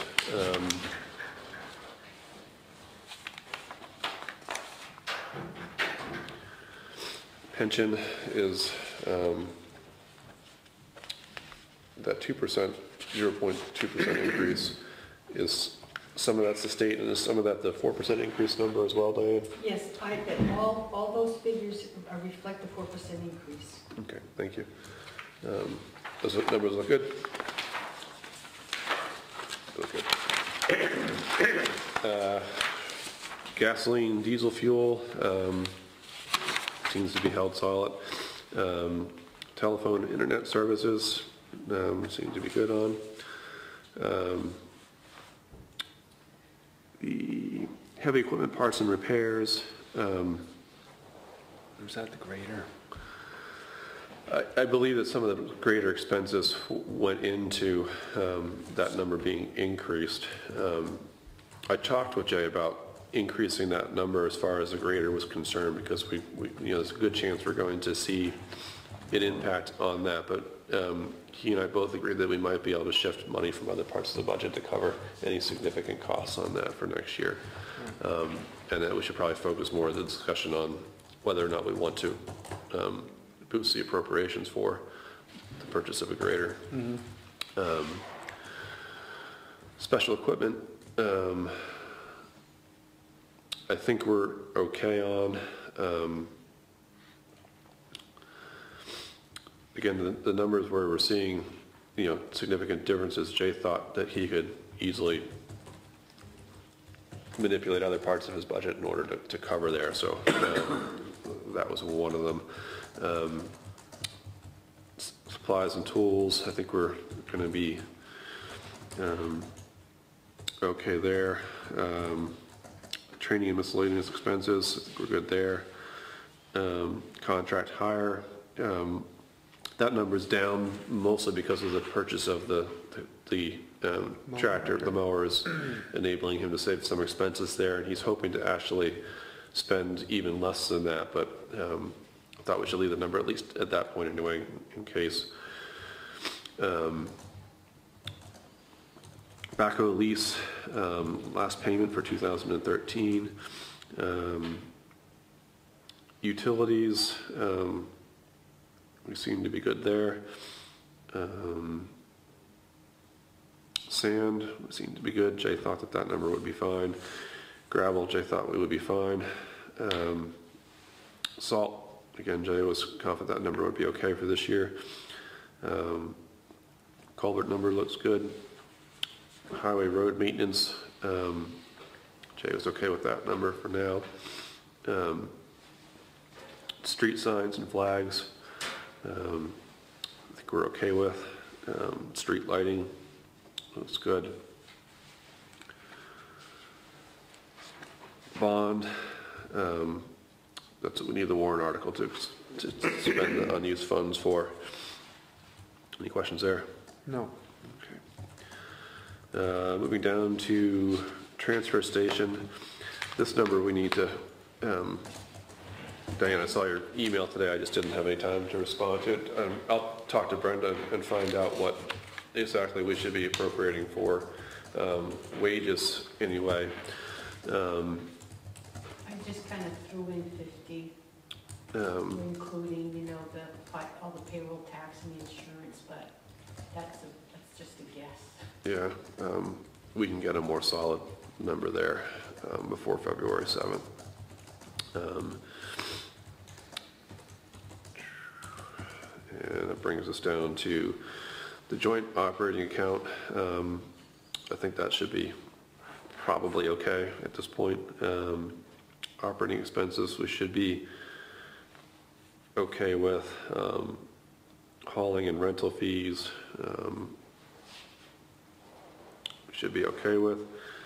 And tipping fees we should be okay with. I have a question, Jerry. What happened with the need to buy a bin? The container bin? Yeah, I was going to jump back to that and see where that properly belongs. I guess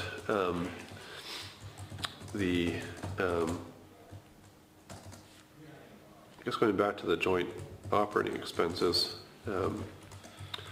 where was money spent there, Diane, this year? Do we know? I'm sorry, what was the money spent? On the operating expenses, the 432406. Probably printing forms for them. They use forms for when people come and, you know, Okay. give money, they have receipts.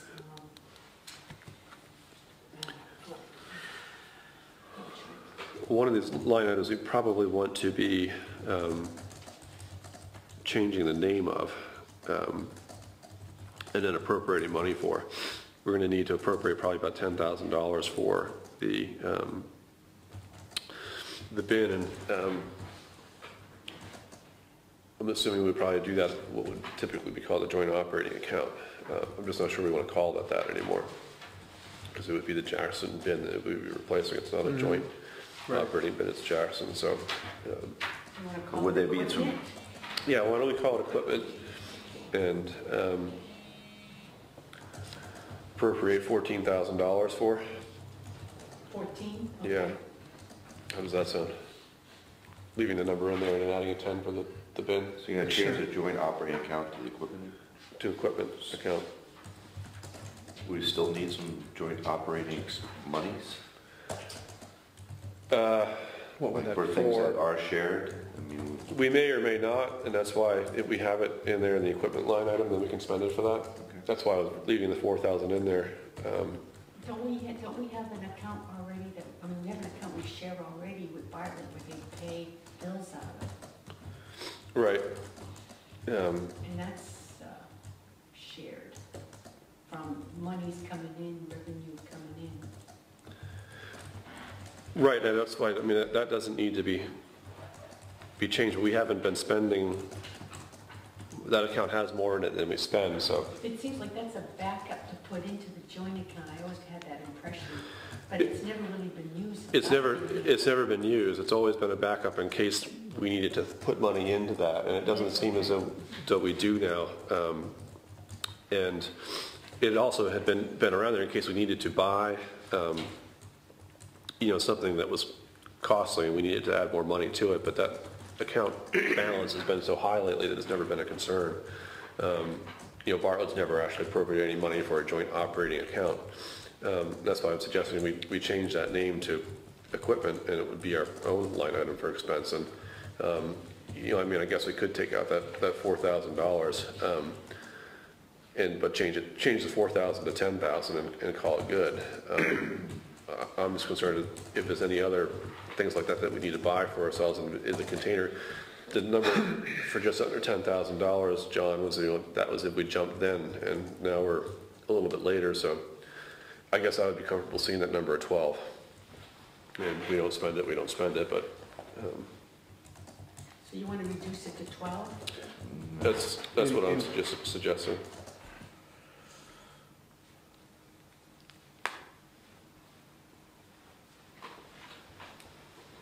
We good with that? Sure. And we can get those numbers further polished up and clarified for the public hearing. And which line is that you're reducing? That's, we're actually increasing the 432404, Right. we're changing to equipment. 4,000. And we're Changing gonna it to equipment, yeah. Yeah. You can add it to up to 12K, so you're adding? Yes. Yeah. Okay, thank you. Just want to make sure I got it right. Health inspector, we're probably good with. Animal control officer, overspent, but that number can stay at 500 for this year.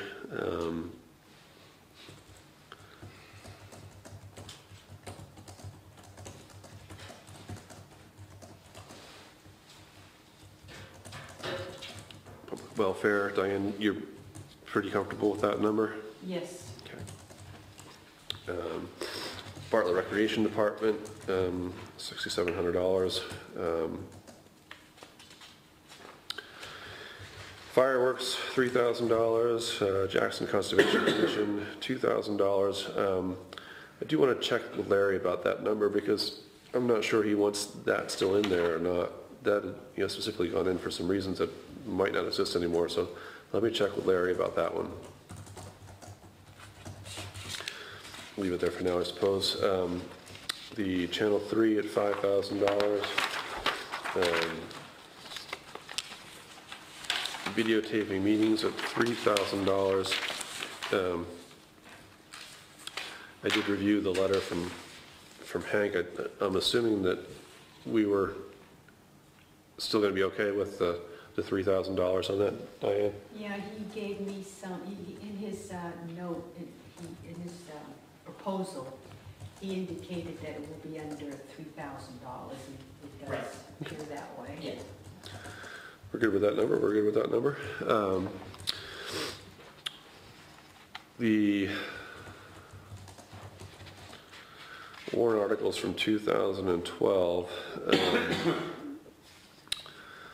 Dundee Road repair, I don't recall with Jay, I think we were thinking about another $25,000 this year. But let me check with him about that to confirm that.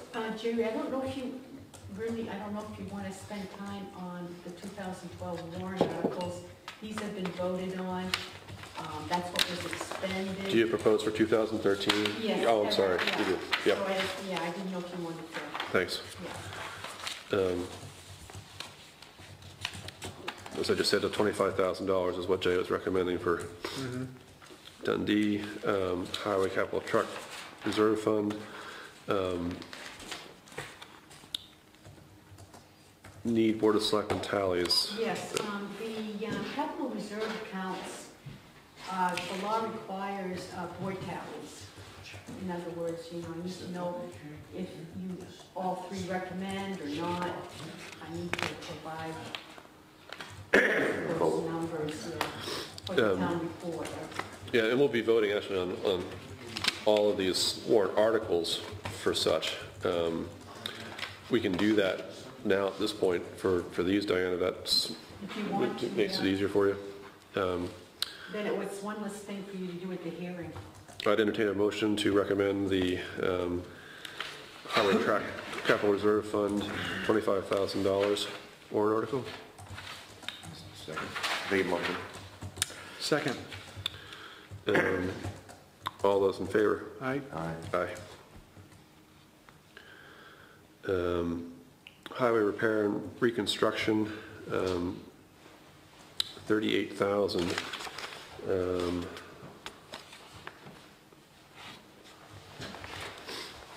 Seems to be good. Entertain a motion to recommend the highway repair and reconstruction warrant article at $38,000. So moved. Second. All those in favor? Aye. Aye. All right. Do we need to go back up to Dundee Road? No. No, that's, apparently that one doesn't need it. I mean, if you want to do a tally for all of them, you can. Actually, yeah, let's go through all these first, and if maybe we can do them all with one motion, unless someone specifically is going to vote to not, unless someone isn't going to make a motion anyway. You can always vote. I guess if you're going to vote negative on any of them, let me know, and we'll do that one separately.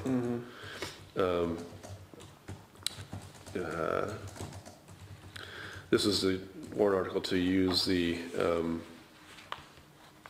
leftover fund, bond funds. The fire truck capital reserve fund, $50,000 as usual. Jerry, are you going to put any money in the heavy highway vehicle fund? Because I left that blank as that. I'm sorry, Diane, yes. Thank you. Heavy highway vehicle fund. This is the fund that we're, typically we add $25,000 a year from.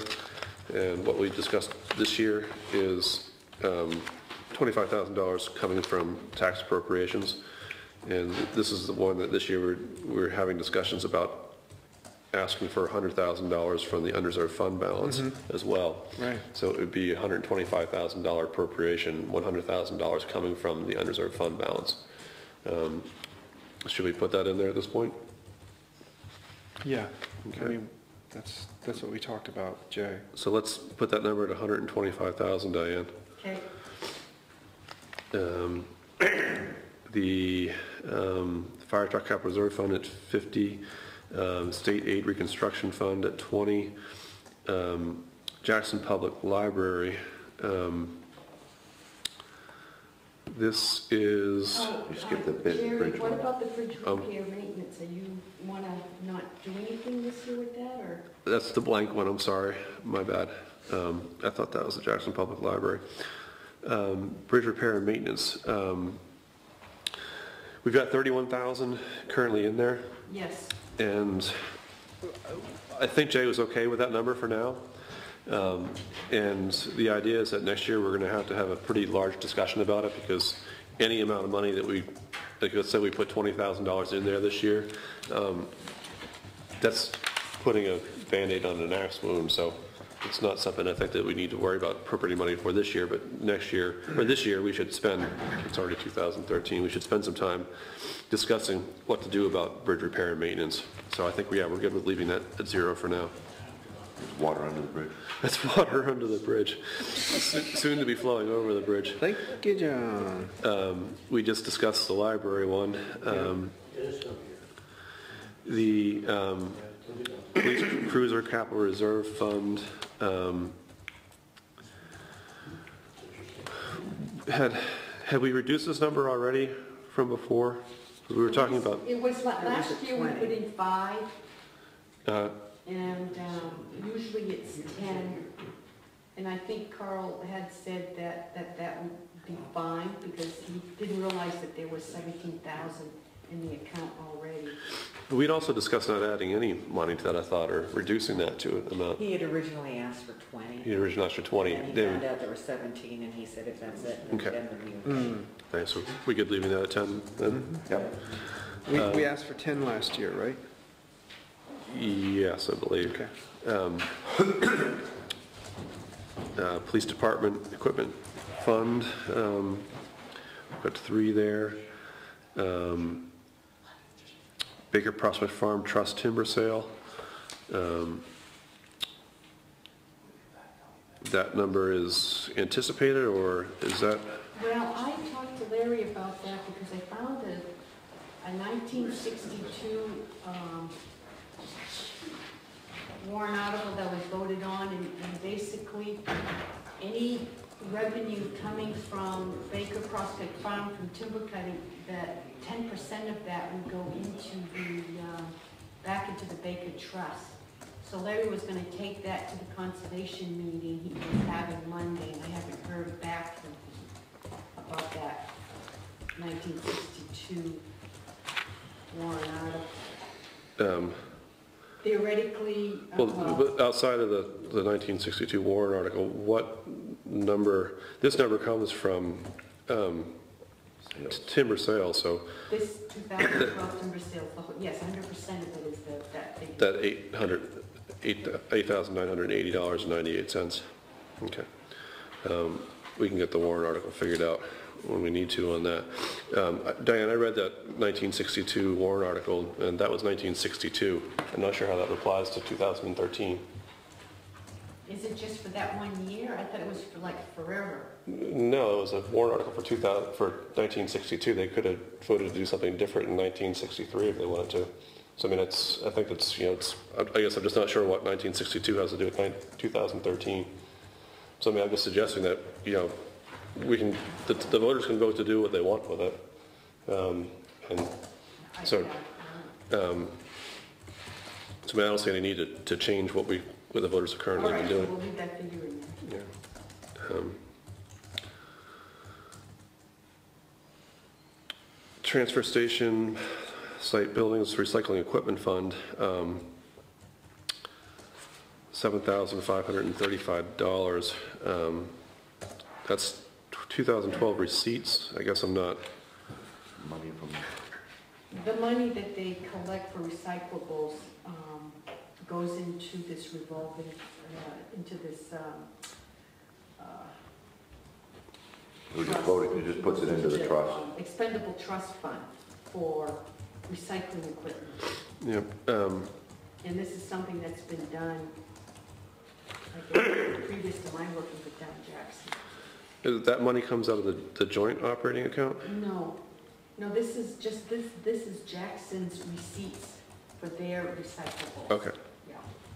Understood. Couldn't the container come out of that? Couldn't the container come out of that? I believe it probably could. We need to do something with that fund, and I talked to Doug a little bit, and he and I were gonna try to sit down at some point and discuss, a larger concept with master plan up there. And Right. I think for now we can leave it there, and that'll be for this year and next Board of Selectmen to figure out. Videotaping Selectmen's meetings now going to be part of the general fund, if I understand that correctly, so that's why the number's Yeah, zero. well, I didn't know where you were gonna go with it, which way, so that's why I stuck that there, just Yeah. I think it's most appropriate now to just put that in the general fund, Yeah. general operating account. Take that out. Yep. Good with that? Yeah. Yeah. The town office equipment fund, the fund balance is currently $10,066. correct. It will be reduced when we pay for the server, which we haven't yet. Diane, how is the copier in there? That was purchased in 2010, so it still has Pretty good. a few more years of life. Okay. I wouldn't mind reducing that number down to zero for this year, because we've got all new equipment in there. It's probably going to be a number of years before we're looking at the purchase of other equipment. If we have, something critical happen in there, we need to replace something quickly, we can always pull it from somewhere else in the budget, but. Take the 3,000 out? Yeah, how do we feel about that? I can live with that. Yep. So let's reduce that number down to zero for now. The old library capital reserve fund, we were happy with leaving that number at 10,000 for now. Yes, that's the one that they proposed to create. They spoke, we had a discussion earlier. Not weed, would that be something that would need a Board of Selectmen tally, Diane? It's a capital reserve account, it requires a tally.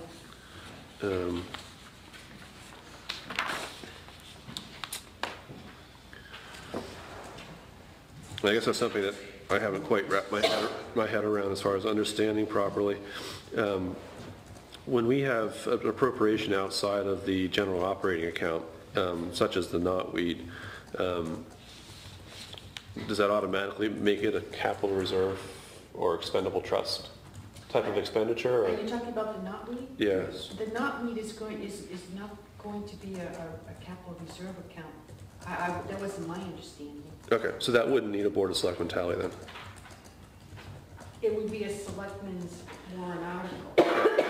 But it wouldn't necessarily need a tally from the Board of the Selectmen on? No. We'll give it eventually, but the only reason I ask that is because if we're going to do all the ones that need a Board of Selectmen tally in one motion, Knotweed won't be. Knotweed won't be part of that. Okay, so you want to make a motion at a later time on this? Yeah, just because I wouldn't mind waiting for some input from the public hearing to even make a decision on that one. Okay. Well, that's the fact that that's going to have to be available for print before then, though. In fact, all of these are. When is the Last day? the warrant's going to print on February 1st, I believe? The warrant is going to be... The town report. Oh, the town report is not going to be printed until, we probably won't be sending it to the printers until the third week in February. Because my question is, at what point do we need to vote on all the warrant articles, whether we recommend them or not? Well, I think that if you can vote on tallies on your budget hearing for February 7th, you can do it then. We'll still have time then. If you want to do it then, yeah, that will be the last time to make changes. Because I still kind of want feedback from the public on the knotweed thing until I'm comfortable recommending it or not. I mean, That's a good idea. White Mountain Community Health is $16.94. These Tri-County Eastern Slope Authority.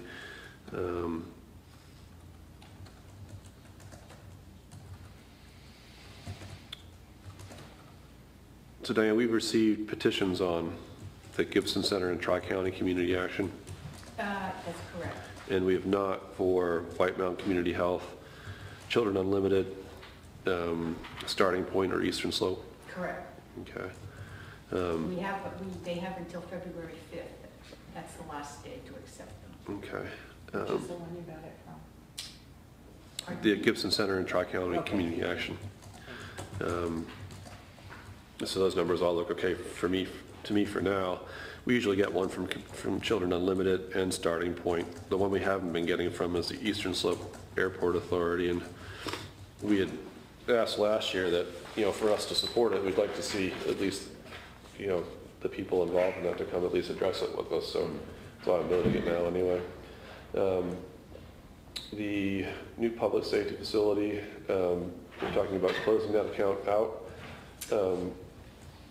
Because that money is no longer relevant. I agree with that.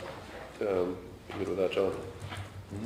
Does that money get returned to the general fund? That would go back to the general fund. And correct me if I'm wrong on any of these.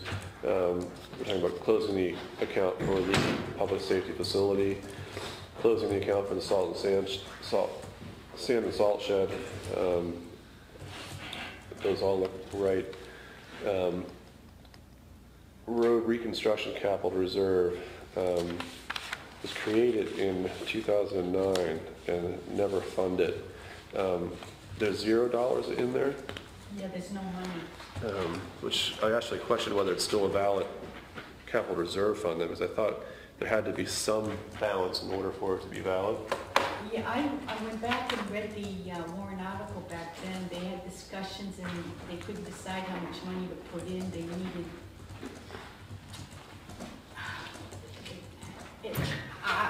I'm not, we're going to fund it in the previous year, but it never happened. That was the plan. Well, it wouldn't hurt to just officially close it out by having it on the warrant, but my question would be is from my understanding, if you have a capital reserve fund that isn't funded, then it's no longer a capital reserve fund, but I can double check on that. Well, you need a vote of the voters to close it. They opened it, now you need the voters. Understood, that's what I said. I don't think it hurts to have on the warrant article if that's the case, but between now and then I'll just check and just to verify. But my understanding of a capital reserve fund is that if there was no money funded in it at all, then it's not, like in 2009, they voted to create it, but they didn't fund it. Is that what I'm understanding? Well, if they voted to create it, but didn't put any money in it, even like they could have put as much as $1 into it, and it would have made it a valid capital reserve fund. But if they don't fund it with any money, then my understanding is that it never becomes a valid capital reserve fund, but I can double check on that. Okay. Between now and February, that's not a problem. So you're saying that it's not necessary to put it on? It may not be, but I can find that out between now and February 7th. That's not a problem. And retaining revenue from the library copier, proposed by the library trustees. We seem to all be in favor of that. Mm-hmm. Okay. I would entertain a motion to recommend the warrant articles requiring tallies from the Board of Selectmen proposed in our 2013 warrant articles. So moved. Do you want to exempt any of them that we? That's what, when we gone through them, I didn't hear anything, so this is again. I thought we just zeroed one out. Was that the office equipment fund? That included that? That is one that, yep. Oh, yeah. Yep. We've got that went down to 0 from 3,000, and that needed a tally. And the knotweed. And the not be, well, we have to vote on that one. That's why I asked if we needed to have tallies on those officially or not. So I mean, I think that the ones we're exempting at this point is just the knotweed one. But again, that's why I had said, the motion I made was to recommend the warrant articles that we have listed here requiring Board of Selectmen tallies for. So that the office equipment fund With the exception of that one. that's kind of moot because we're not asking for any money for that. Okay. So it's right. whether we recommend it. I just thought we were taking it as presented here, not with our. So that won't appear on the warrant article Right. at all. Right.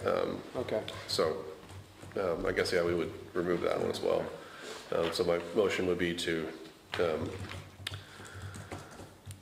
recommend, entertain a motion to recommend the warrant articles we have listed here as needing Board of Selectmen tallies, with the exclusion of the office equipment fund.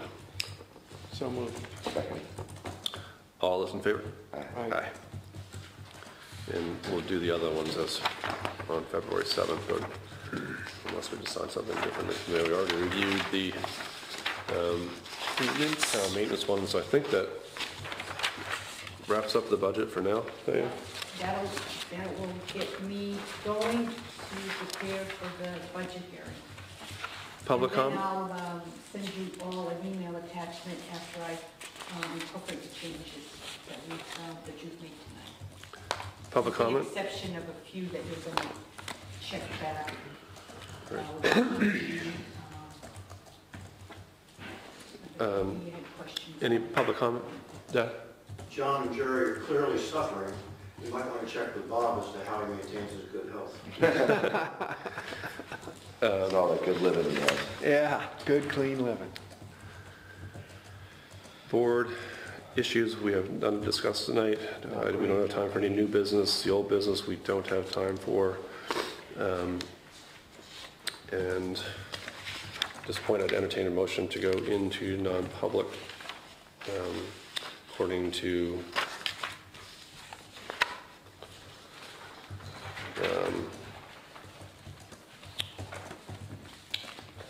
RSA 91A:3 to A, to discuss a personnel matter. So moved. Second. All those in favor? Aye.